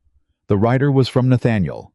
A folded note tucked in the man's coat pocket. She opened it. Nathaniel's handwriting was spare and direct, like everything else about him. Aldrich received the telegraph. Sending a colleague to file injunction Monday morning. Grayson's complaint may not hold. Coming back now. Are you all right? The last 3 words. She read them twice. She turned the paper over and wrote on the back, "I'm fine. Kitchen is full. Come hungry." She handed it back to the writer. She went back inside. And then the weather changed. It had been threatening for 3 days, the sky doing the particular thing Wyoming skies did before a serious storm going, that flat, colorless gray that didn't look like much but felt like a held breath. Clara had been watching it. She had been watching it and calculating the way she calculated everything, and she had moved supplies, and she had prepared, but she had not spoken of it because there was enough happening, and she hadn't wanted to create alarm before she knew the shape of the thing. Now she knew the shape. The temperature dropped 8 degrees in an hour. She could feel it through the walls. The first woman to notice was Emma Dawson, who looked at the window and went still. "That's coming fast," she said. "Yes," Clara said. "My family's property is 2 miles east," Emma said. "If that's what I think it is." "It is," Clara said. "How much do you have put up for winter?" Emma hesitated. "We thought we had enough, but we had a problem with the root cellar last month. Some of the stores went bad." "How many people?" 7. "My parents, me and my sister, and 3 hands." Clara was already moving. She went to the pantry, the organized, carefully rotated, precisely documented pantry that she had spent 8 weeks building, and she started pulling. The other women watched for approximately 4 seconds. Then Ruth Granger stood up and said, "Tell me what you need." And Helen Briggs said, "I know how to pack preserves for transport." And the third woman, whose name was Alice, and who had barely spoken all afternoon, said, "I've got 2 horses tied outside. They can carry weight." The kitchen became something different then. It became what Clara's mother had always said. A good kitchen could become not just a place where a family survived, but a place where a community did. She directed, and the women moved, and in 40 minutes they had packed enough preserved food, dried goods, and sealed crocks to see the Dawson family through 2 weeks of the worst Wyoming could offer. Emma Dawson stood in the doorway with her arms full and her eyes bright and said, "Mrs. Callahan, I don't know how to—" "Don't thank me," Clara said. "Thank your neighbors. And next time someone in this valley needs something, you remember today." Emma nodded fast and went. The other women began talking about their own situations. Who had enough? Who was short? Who had neighbors who were older and might need checking on? Clara listened and took notes and helped them think through what they had collectively, because collectively they had more than any of them individually, which was the thing nobody had ever sat down to calculate before. Nathaniel came in through the kitchen door at 5:30 to find 8 women still at his kitchen table, his wife at the center of it with her notebook and her steady voice, and the warm, purposeful, slightly chaotic energy of people working on a problem together, filling every corner of the room. He stopped. He stood in the doorway, and Clara looked up at him, and for just a moment, one unguarded moment, between a woman who had spent her whole life proving herself, and a man who had spent his whole life doubting everyone, they simply looked at each other across that full, warm humming room. He didn't say anything. She didn't either. But his face did something she had never seen it do before.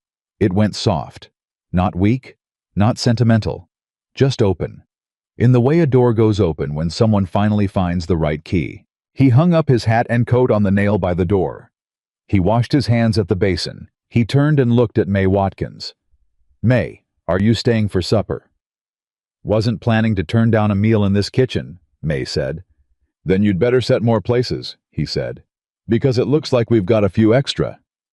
He said it easily, naturally, as if a kitchen full of his neighbors' wives working through a crisis together on a Saturday afternoon was simply the way things were supposed to be. Clara watched him pull out a chair and sit down at the end of the table, already reaching for the inventory notes nearest to him, already reading, already engaging, already without fanfare or formal declaration treating this as his problem too.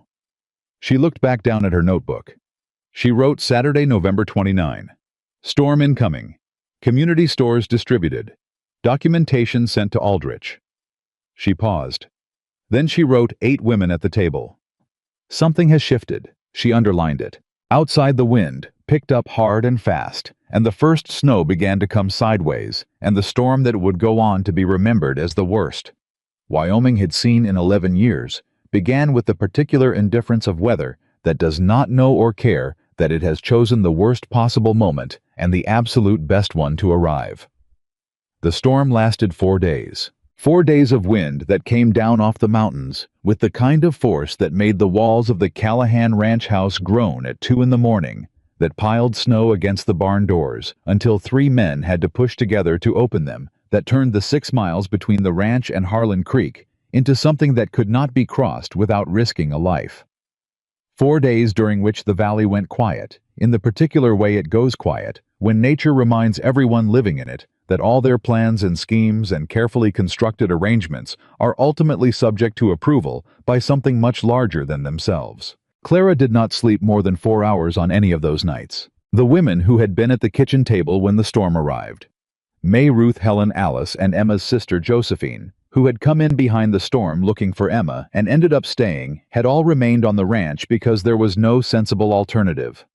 Nathaniel had set them up in the 2 spare rooms on the upper floor without discussion, simply telling Pete to bring extra blankets and informing Clara that the situation was what it was and they would manage. They managed. The kitchen became the center of everything. The way kitchens do in a crisis. The room everyone drifted toward because it was warm, and because something was always being done there, and because the particular smell of food being prepared is one of the oldest forms of reassurance the human animal has. Clara kept the stove burning through the night. She rotated the cooking so that nobody had to stand at it alone for more than 2 hours.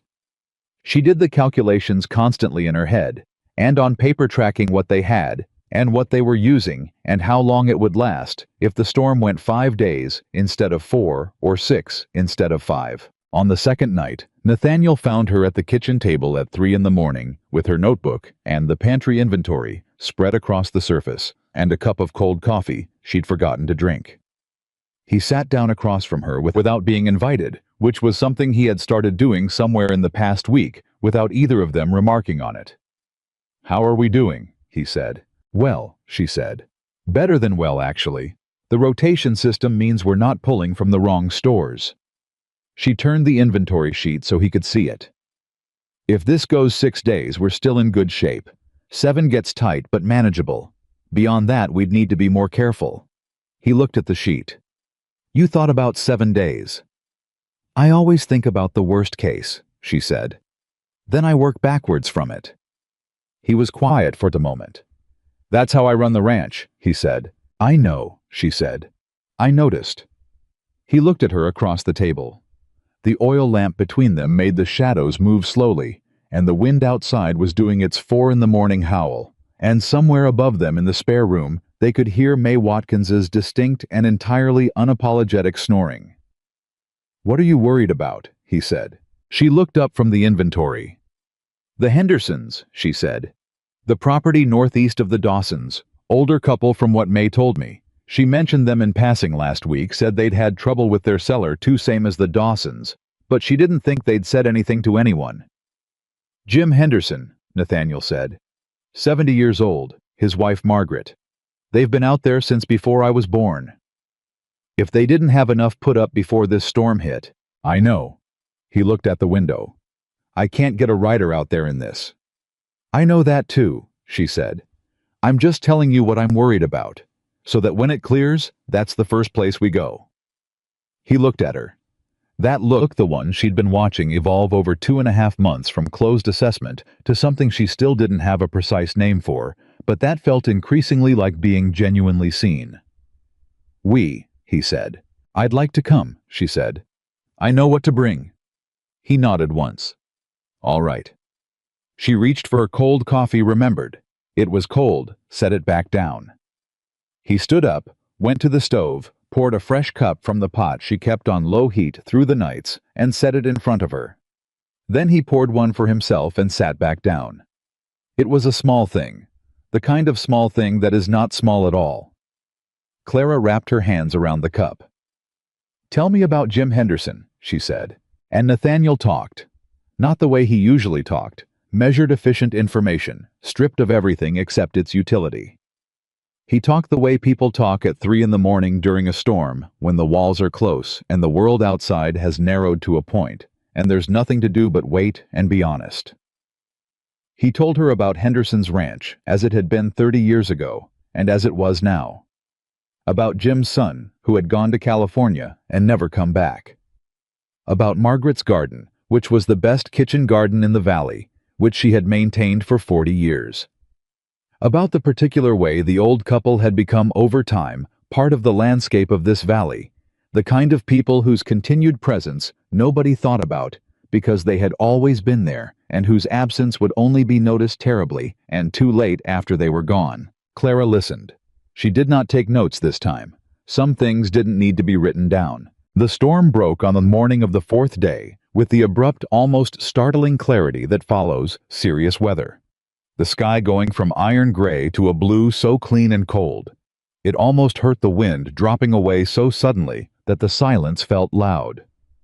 Clara was already up.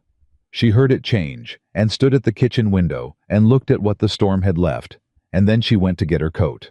Nathaniel was in the barn when she found him. He was already saddling horses. He looked up when she came in. "I'll take Pete and Harlan," he said. "You're right about the Hendersons. We should—" "Take me instead of Harlan," she said. "I know what we're looking for, and I can help Margaret if she needs it in ways that Pete and Harlan can't." He looked at her for a moment, then he nodded. "Can you ride?" "I grew up in Missouri," she said. "Not a city." The corner of his mouth moved, just slightly. "Right," he said. They rode out with Pete, the 3 of them, and Clara kept her horse steady and her eyes forward, and did not mention that she hadn't ridden regularly in 2 years, because this was not the moment for that information. The Henderson property was an hour's ride northeast, and they covered it in 45 minutes because Nathaniel set a pace that didn't invite discussion. When they arrived, Jim Henderson opened the door before they knocked, which meant he had seen them coming from a window and had been watching for them. He was a tall man made smaller by age with white hair and the eyes of someone who had been doing quiet arithmetic about provisions for the last 4 days and had not liked the answers. He looked at Nathaniel. Then he looked at Clara. "Nate," he said.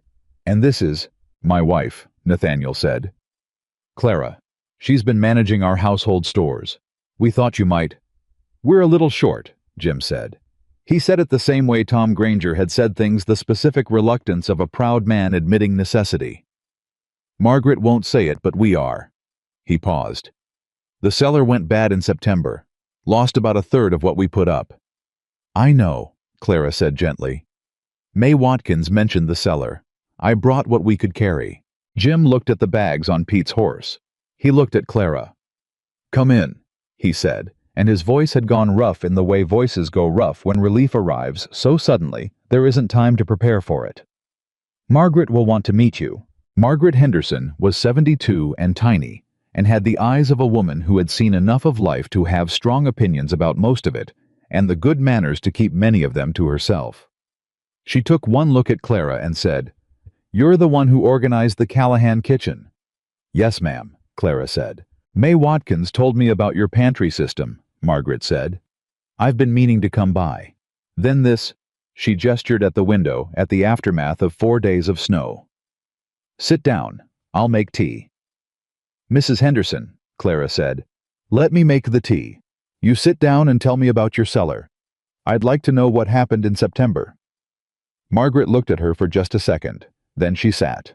It took 20 minutes to understand the Henderson cellar situation, and another 20 to work out a practical solution, using what they had brought and what the Hendersons had remaining.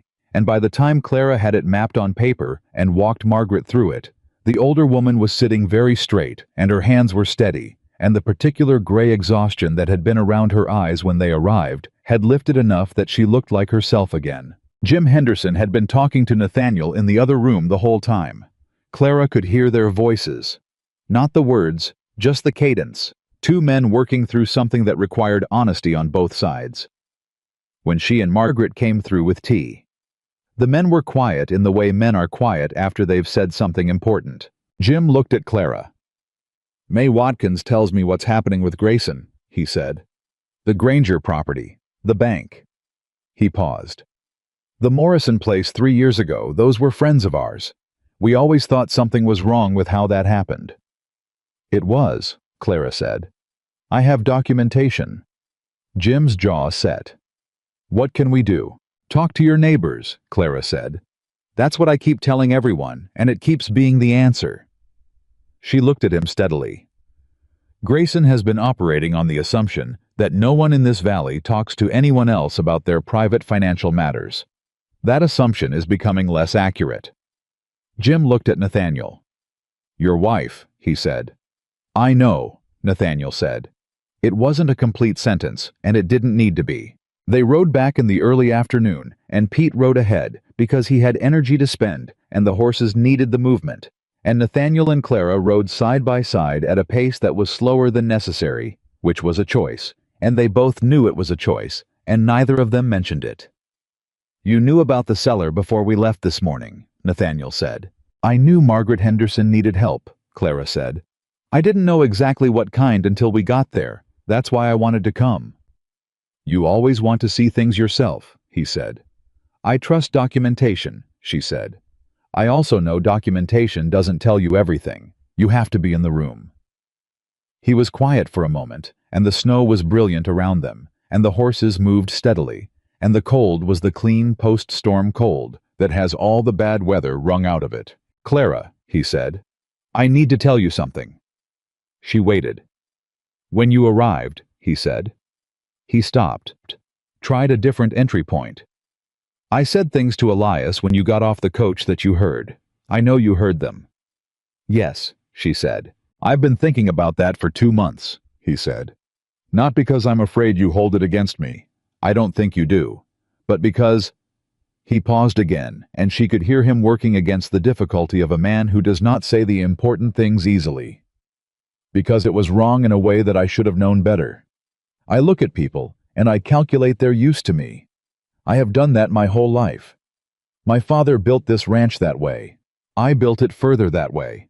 And I looked at you and made a calculation that was—" He stopped. "That was not just wrong. It was the kind of wrong that comes from not actually looking." Clara looked straight ahead between her horse's ears. "I was looking," she said quietly, "at you. When I arrived, before you said what you said to Elias." "What did you see?" he said. "A man who was very good at the world he'd built," she said, "and who had been alone in it for a long time." She paused. "I didn't judge that. I recognized it." He was quiet. "My mother used to say," Clara said, "that the loneliest people are the ones who are most useful to everyone around them, because everyone takes what they need and nobody asks what they need." She glanced at him. When did someone last ask you what you needed, Mr. Callahan? He didn't answer, which was its own answer. They rode in silence for a while, and it was the comfortable kind, now the kind that has room in it, that doesn't press. Then he said, "Nate." She looked at him. "You've been calling me Mr. Callahan for 2.5 months, he said. "My name is Nate." Clara looked at him for a moment. "Nate," she said. He looked back at her. "There it is," he said quietly. They made it back to the ranch by mid-afternoon to find Elias waiting in the yard with an expression that Clara had learned to read as the precursor to information she was not going to enjoy. "Ryder came from town while you were out," Elias said. He was looking at Nathaniel, but Clara could see his eyes flick to her. "From Aldrich." She was off the horse before he finished the sentence. The letter was on the kitchen table where Elias had set it. She opened it, read it. Her face did not change. Nathaniel came in behind her. "What does it say?" She set the letter on the table and turned it so he could read it. He read it. His jaw went tight. Aldrich's colleague had filed the injunction Monday morning as planned. The court had received it, but the bank had moved faster than any of them had anticipated, not through the court, but through a separate mechanism none of them had considered. The bank had transferred the Granger loan to a holding company registered in Denver, a company that Aldrich was in the process of trying to identify, but which had, as of the letter's writing, no recorded connection to Walter Grayson. No recorded connection. "He moved the loan," Nathaniel said. "He moved it before the injunction could attach," Clara said. Her voice was even. She was thinking very fast. "The injunction was filed against the bank. If the loan is no longer held by the bank, the injunction doesn't apply. Not in the same way." She picked up the letter again, read the relevant paragraph a second time. "But Aldrich says the transfer itself may be irregular. If it was done specifically to evade a filed injunction, that's a different legal problem. For the bank. And for whoever directed them to make the transfer." Nathaniel looked at her. "Grayson directed them." "Yes, but proving that is the question." She set the letter down. "Aldrich needs the documentation from the other families. The Morrison situation. The Hendricks. Everything I collected on Saturday." She was already moving toward her notebook. "I need to get him everything we have, all of it, today." "The telegraph office will be open," Nathaniel said. "Roads should be passable by now." He paused. "I'll go myself." She looked at him. "I need to come," she said. "I need to be the one to organize what gets sent. The documentation has a logic to it. Aldrich needs to understand the pattern, not just the individual pieces." "Then we both go," he said. "Both of you can't go," Elias said from the doorway. He had apparently been standing there for the past 2 minutes. "Half the ranch is still dug out. I need Nate on the property." Nathaniel looked at Elias, then at Clara. "Go tight," he said. "Take Pete for the ride. You know the material better than I do." He paused. "And Clara," he stopped. "I'll be careful," she said. "That's not what I was going to say." He looked at her steadily. "I trust your judgment. Whatever you decide Aldrich needs to know, tell him." She held his gaze for a moment. Then she picked up her notebook, her document copies, and her coat, and she went. The road into Harlan Creek was rough and slow, and Pete rode without talking, which she appreciated. She organized her thoughts the whole way, arranging the information, the way she arranged everything by logic and pattern, building the clearest possible picture out of the facts available, finding the spine of the argument that would make sense to a lawyer who hadn't been sitting in these kitchens and riding these roads and watching the way Walter Grayson moved through this valley, like something that had learned to be patient because patience worked. When they got to the telegraph office in town, the operator looked up and his expression went through several things quickly. He knew her, or knew of her, which was not the same thing, and he knew Nathaniel Callahan's name, and he was clearly working out what to do with Clara Whitfield, arriving alone with a stack of documents and a focused expression. "I need to send a telegraph to James Aldrich in Cheyenne," she said. "And I need to send it in parts because there's more than will fit in a single message. I'll pay for each one." "That's going to be—" "I know what it's going to cost," she said. "I have the money." He opened his logbook. She sent 7 messages. She was on the fifth one when Walter Grayson walked into the telegraph office. He had not come in because he had known she would be there. She could tell from the way his stride broke just slightly, just one half step of recalibration when he saw her at the window. He had come in for his own reasons and found her instead. The office was small. There was no version of this where they did not have to be in the same room. Grayson recovered quickly. He was good at recovering. "Mrs. Callahan," he said. "Out alone. Sending correspondence," she said, and turned back to the operator. "Business correspondence," he said. He had come to stand several feet behind her, not close enough to be overtly aggressive, close enough that she was supposed to feel watched. "Yes," she said. "On behalf of your husband." "On behalf of myself," she said.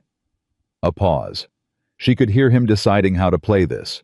She kept her eyes on the operator and her hand steady on the next message. "I heard you had quite a gathering at the ranch on Saturday," Grayson said. Conversational. Easy. Carefully easy.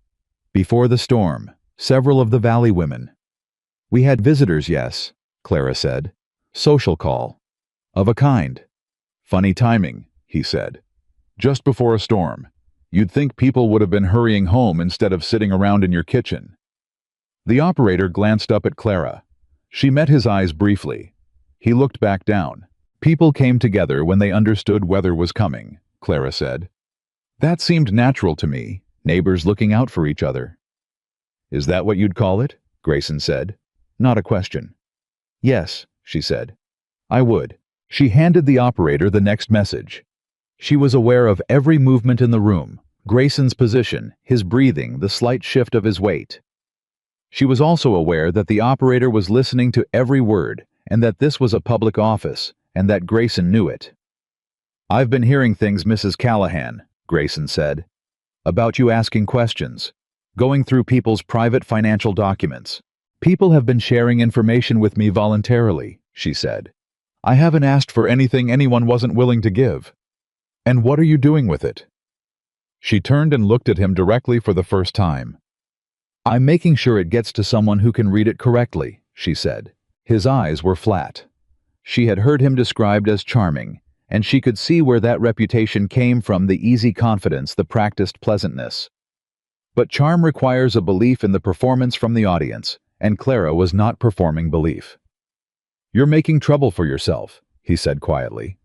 "And for your husband." "I'm gathering information," she said. "That's all I'm doing, Mr. Grayson. Information is just information. If there's nothing wrong with what you've been doing in this valley, information can't hurt you." He looked at her. "You should be more careful," he said. "I should send my last 2 messages," she said, and turned back to the window.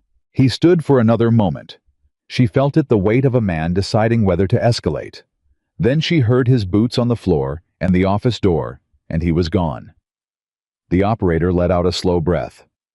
"I'm going to need to remember every word of that conversation," he said.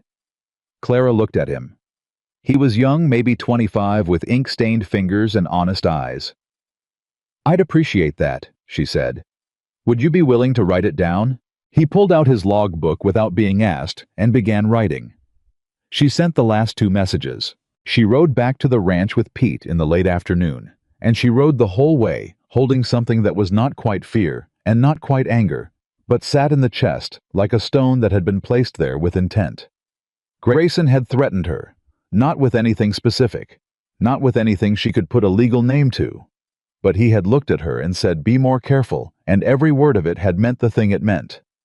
She did not say this to Pete. She said it to Nathaniel when she came in, and he was waiting for her in the kitchen with supper already on, because Elias had apparently decided to cook for once in his life, and the results were edible, if not inspired. She told Nathaniel everything. The conversation word for word, the way she remembered conversations accurately in sequence, with nothing softened or editorialized.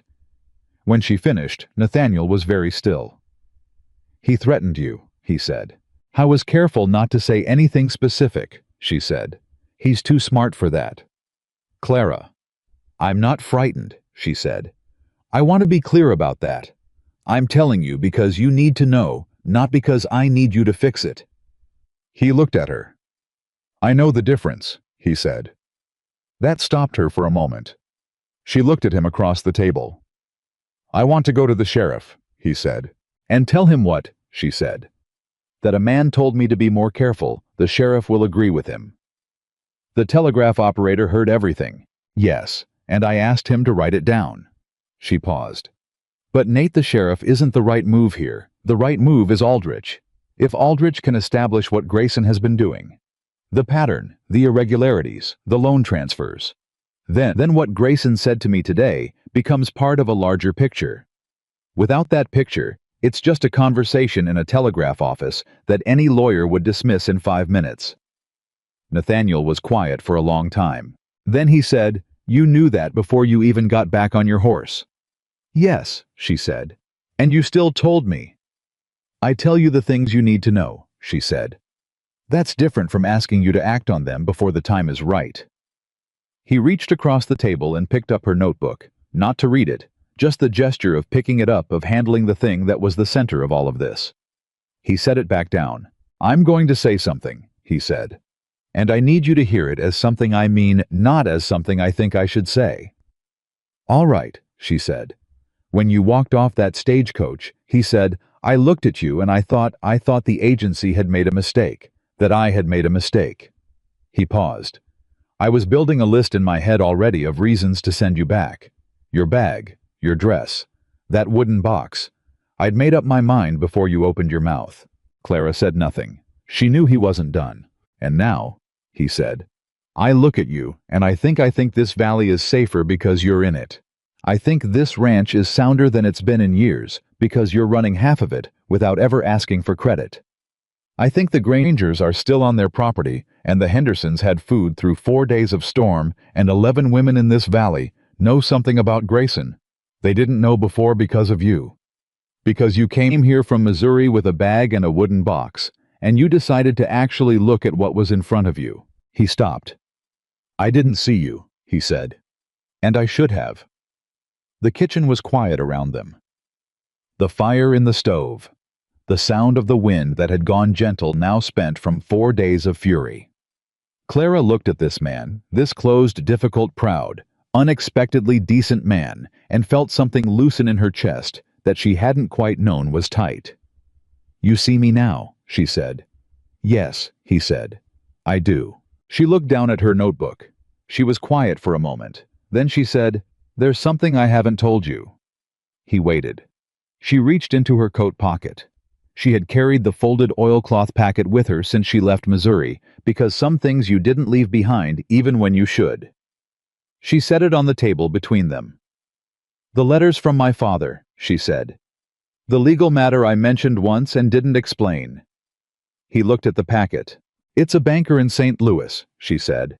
"He seized my family's property through an improper loan process. Not identical to what Grayson's been doing here, but close enough that when I started seeing what Grayson was doing, I recognized it." She paused. "I came to Wyoming partly because I needed a start over, but partly because I needed to be somewhere I could figure out how to finish what happened to my family. I needed resources, knowledge, time." She stopped. "I should have told you before now." Nathaniel looked at the packet, then at her. "Why didn't you?" he said. "Because it was mine," she said. "And I had learned not to trust people with things that were mine." He was quiet for a long moment. "And now?" She met his eyes. "Now I'm trusting you," she said. "With this. Because I think you should know the whole of who I am, not just the part that's useful to you." He picked up the packet. He did not open it. He looked at her first, asking silently. She nodded. He opened it and began to read.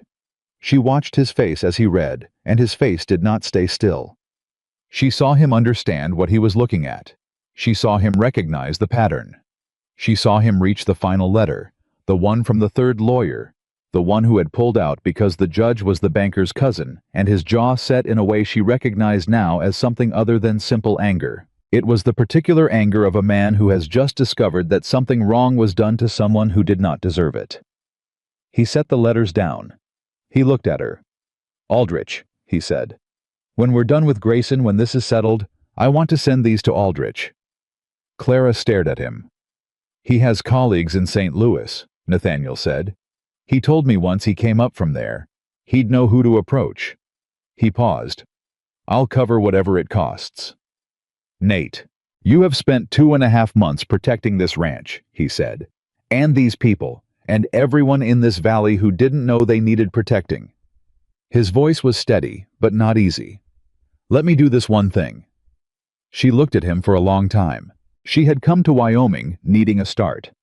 She had not allowed herself to expect that the start would include someone looking at the whole of her history and deciding it mattered. Deciding she mattered. Not as a housekeeper, not as a manager, not even as a wife. As a person. With a past that deserved justice and a future that deserved to be built on something real. Her hands were very still on the table. All right, she said. He nodded once. Outside, the last light was going from the sky, and somewhere in the bunkhouse, a fiddle had started up again the same wandering tune, but fuller somehow, a second instrument joining it, that Clara hadn't heard before, someone who had been listening for long enough to have learned the melody. She reached across the table and picked up her notebook. Opened it to a clean page. December 3rd, she wrote. Aldrich to receive full documentation. Western case and St. Louis case. Nate knows everything. She paused. Then she wrote, It is possible I am no longer alone in this. She looked at what she'd written. She did not underline it. Some things she was learning did not need to be underlined to be permanent. Aldrich's full response arrived on a Thursday morning in the second week of December, and it came not by telegraph, but by courier, a young man on a fast horse who had ridden through the night from Cheyenne with a leather satchel that he handed to Nathaniel with both hands, which was itself a signal that what was inside mattered. Nathaniel brought it to the kitchen without opening it. He set it on the table in front of Clara. She looked at it, then at him. You open it, she said. It's your work, he said. You open it. She did. Aldrich had written 14 pages. Clara read them straight through without speaking, without pausing, without any expression that Nathaniel could clearly read, and he sat across from her and waited, because he had learned that this was what she needed room to think, without someone trying to read her while she did it. When she finished, she set the pages down flat on the table. She put both palms on top of them. She looked up. He has enough, she said. Nathaniel leaned forward. Enough to file a formal complaint with the Territorial Banking Authority against the Harlan Creek Savings Bank for improper loan modification on at minimum 3 documented accounts. She paused.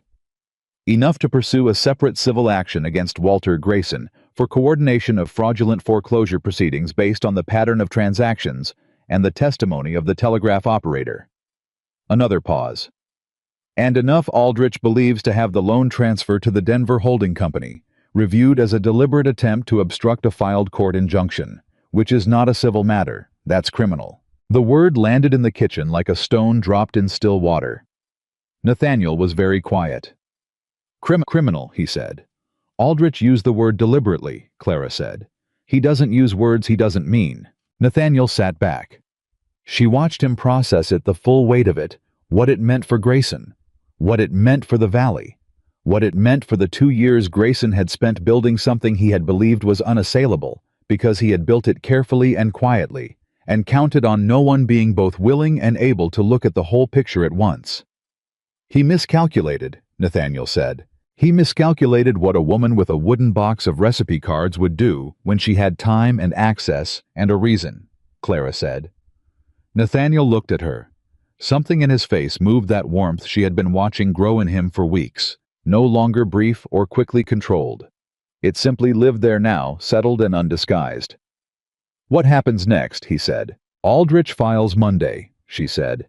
He wants us in Cheyenne by Wednesday for a meeting with the banking authority's representative. He says we should bring everything, all the original documents. We, Nathaniel said. He specifically said both of us, Clara said. He wants your testimony about the water rights conversation and the property offers. And he wants mine about the documentation process and the community accounts. She paused. I told him in my last telegraph that the information came from multiple families. He says that's the strongest part of the case. It's not one person's word against Grayson's, It's a pattern that 7 families can corroborate. Nathaniel stood up. He was already thinking in logistics. She could see it the way his mind shifted from the weight of information to the machinery of action. It was something she had come to find quietly and without announcement, deeply reassuring about him. He did not get paralyzed by what was large. He got organized. "I'll tell Elias we're riding to Cheyenne," he said. "Pete can run the morning operations. May Watkins will keep an eye on things she'll want to anyway." "She'll be here before you finish saddling the horses," Clara said. He almost smiled. "You've already told her." "I told her last night," Clara said. "I thought the letter might say what it says." He stopped and looked at her. "You thought it might say this, and you still let me open it with you this morning, as if you didn't know." "I didn't know," she said. "I hoped. There's a difference." She looked down at the pages at Aldrich's careful legal prose, covering 14 sheets of paper, the architecture of accountability, built from 2 months of kitchen table conversations and borrowed documents and a notebook filled with small, even handwriting. "I've hoped for a lot of things in my life that didn't work out," she said. "I've learned not to call it knowing until it's real." He crossed to her side of the table. She looked up at him. He was very close, and she did not move back, and for a moment they were simply standing in a kitchen in Wyoming. In December, 2 people who had come to this from opposite directions and arrived somehow at the same place. "It's real," he said. "Yes," she said. "It is." He reached out and covered her hands. Both of them still pressed flat on Aldrich's 14 pages with one of his. Just for a moment. Just long enough to mean what it meant. Then he went to find Elias, and Clara went to pack the documents. They rode to Cheyenne on Tuesday and arrived Wednesday morning, and the meeting with the banking authority's representative lasted 3 hours and was conducted in a wood-paneled office that smelled like old paper and coal smoke and the particular serious atmosphere of official proceedings.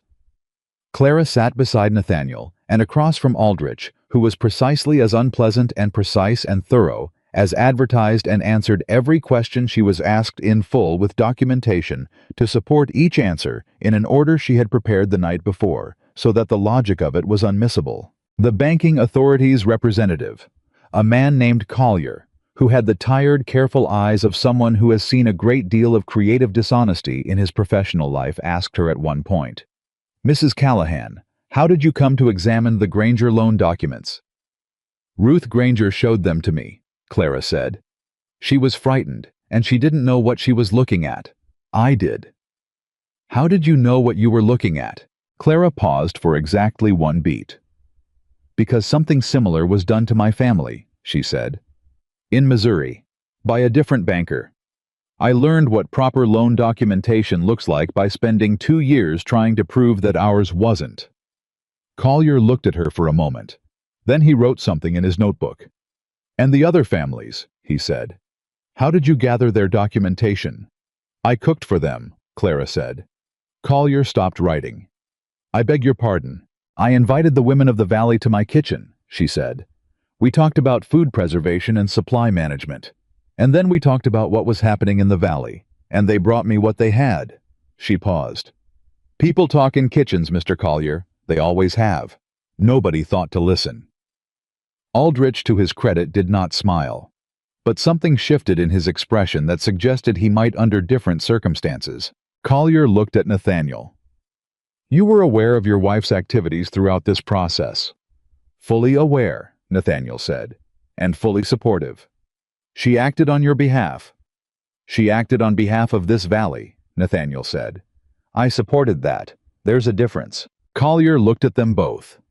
Then he looked at the stack of documents Clara had laid out on his desk, organized by family, by date, by type, with a summary page on top that Aldrich had helped her draft, but which she had substantially written herself. 14 families. 3 years of documented irregularities. 7 first-person accounts. 1 telegraph operator's written record of a conversation that had been meant to be a private threat and had instead become evidence. "Mrs. Callahan," Collier said, "this is the most thorough documentation I have received in 11 years in this position." Clara held his gaze. "I had good reason to be thorough," she said. The formal complaint against the Harlan Creek Savings Bank was filed that afternoon. The civil action against Walter Grayson was filed the following morning. The criminal referral for obstruction of judicial process related to the loan transfer was filed simultaneously, and that was the one Aldrich told them quietly over a late dinner in Cheyenne before they rode back that Grayson had not anticipated. The civil action he could fight. The banking complaint he could manage. The criminal referral put him in a position no amount of money or patience had prepared him for, because criminal proceedings required a different kind of defense and moved on a different kind of timeline. "He'll settle," Aldrich said. "Men like Grayson always settle when the criminal exposure is real. He'll try to make it go away quietly." "Can he?" Nathaniel asked. "Not entirely," Aldrich said. "Not given the documentation. The banking authority is already reviewing the other two accounts, Morrison and Hendricks. If those families are compensated—" "They should be compensated," Clara said. Aldrich looked at her. "That may require a longer process," he said carefully. "Then the process should be longer," she said. "I didn't do this for the Callahans alone." Aldrich was quiet for a moment. He looked at Nathaniel. Nathaniel looked back at him with an expression that said clearly and without apology, "This is my wife, and this is how it is." "No," Aldrich said finally. "I didn't imagine you did." They rode home on Thursday and arrived late, and the ranch was quiet, and the kitchen was cold, and Clara built the fire herself while Nathaniel saw to the horses.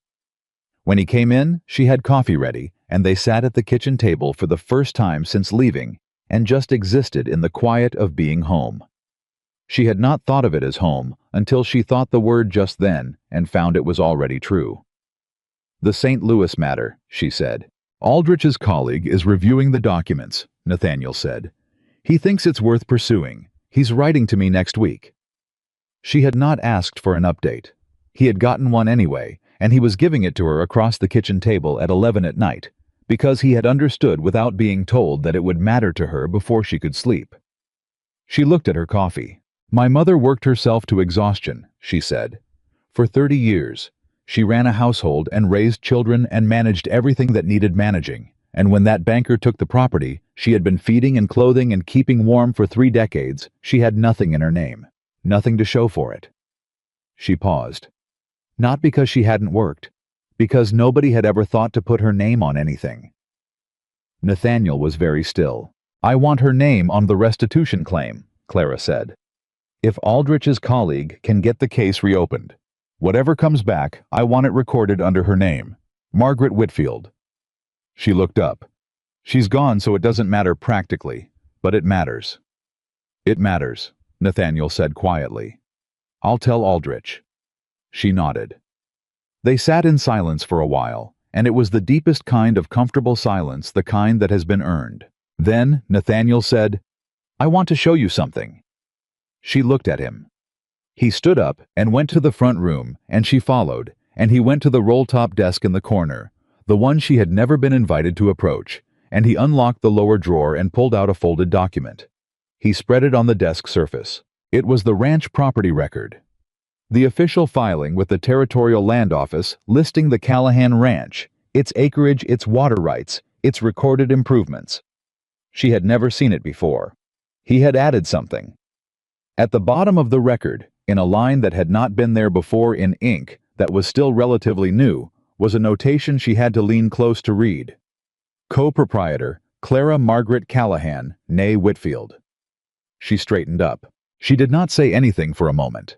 Her mother's middle name had been Margaret.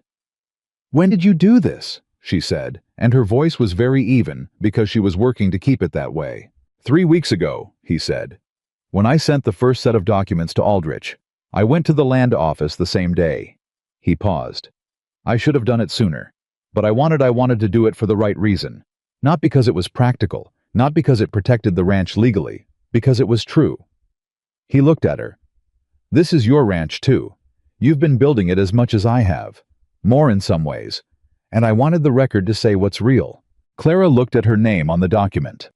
Her mother's name in the middle of hers on a piece of paper that would be held in the Territorial Land Office for as long as the Callahan Ranch existed. She had come to Wyoming with one bag and a wooden box, because she had nothing left in Missouri and needed a place to begin. She had not come expecting justice. She had not come expecting partnership. She had certainly not come expecting to find herself standing in a ranch house in December, looking at her own name on a property record that represented 12 years of someone else's work, and 2 months of her own, combined and recorded as something that belonged to both of them. She had come expecting to survive. She had built something instead. "Thank you," she said. And then, because it was true, and because she had learned was still learning to say the true things instead of keeping them in her notebook. "This is the first piece of paper with my name on it that I haven't had to fight to get." He looked at her. "That changes today," he said. She believed him. News moves through a valley the way weather does, without asking permission, following the low places. By the time January arrived, Harlan Creek knew the broad shape of what had happened.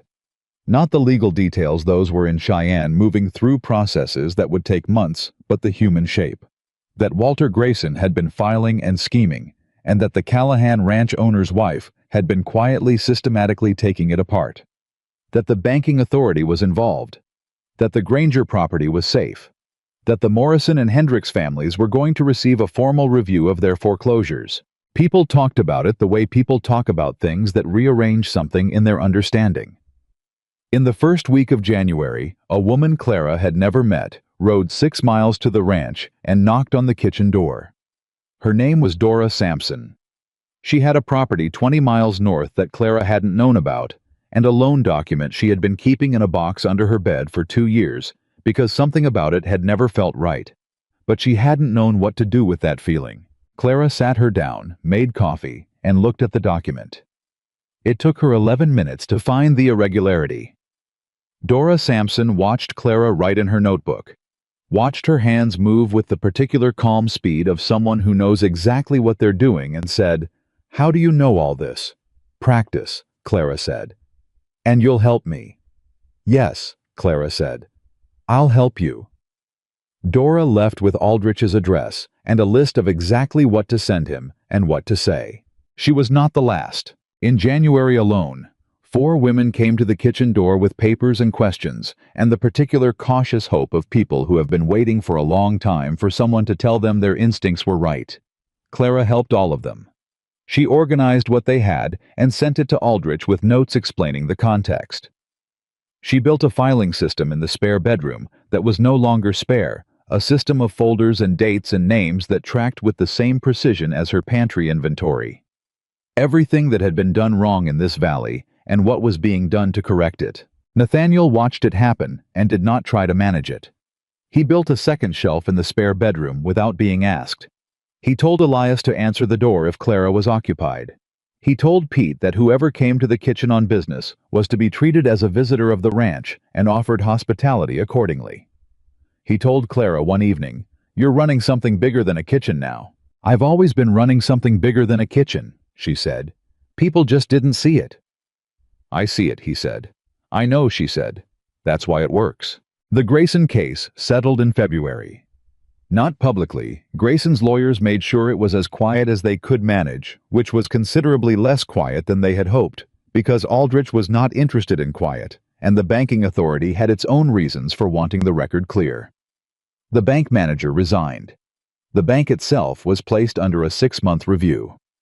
Grayson did not go to prison. The criminal referral produced a fine and a formal censure, and a supervised period that effectively ended his ability to use the bank as a tool, but he lost the 2 properties he had taken improperly, and those properties were returned. When the Hendricks family received their restitution letter, the old man rode directly to the Callahan ranch and sat in Clara's kitchen for an hour. He was 74 years old, and he had not cried when they took his land, and he cried now. Clara sat with him and did not say anything that wasn't useful. She made coffee. She listened. She let him feel what he needed to feel without trying to move him through it faster than he was moving. When he left, he shook her hand and held it for a moment with both of his and said, "You're the best thing that ever came to this valley, Mrs. Callahan." Clara looked at him. "Tell the next person who needs help to come find me," she said. He did. They always did. In March, a letter arrived from Aldrich's colleague in St. Louis. Clara read it at the kitchen table with Nathaniel across from her, and when she finished, she set it down and was quiet for a long moment. The case was reopened. The banker who had taken her family's property had in the years since done similar things to 3 other families. The evidence base was now substantial. It would take time, these things always took time, but the colleague believed there was a genuine path to restitution. Her mother's name would be on the claim. Nathaniel watched her read it, and watched her set it down, and watched the quality of her stillness, not the stillness of shock, but the stillness of something settling into place after a very long journey. "Clara," he said. "I'm all right," she said. "I know you are," he said. "I just wanted to say your name." She looked at him across the table. This man who had looked at her on a street in October and seen a mistake, and had spent 4 months discovering piece by piece, and entirely on his own terms, that he had been wrong in the most complete possible way. "Nate," she said. "There it is," he said. Same words as before. Different weight behind them. The weight of everything that had happened between October and March. The storm, the documents, Cheyenne. The spare bedroom full of folders. The women who came to the kitchen door. The name on the property record. The letter from St. Louis. She reached across the table. He met her halfway. They sat like that for a while. Hands joined across a kitchen table in Wyoming in March. 2 people who had built something real out of materials neither of them had intended to use in a place neither of them had imagined would become the place they meant. Outside, the snow was finally releasing.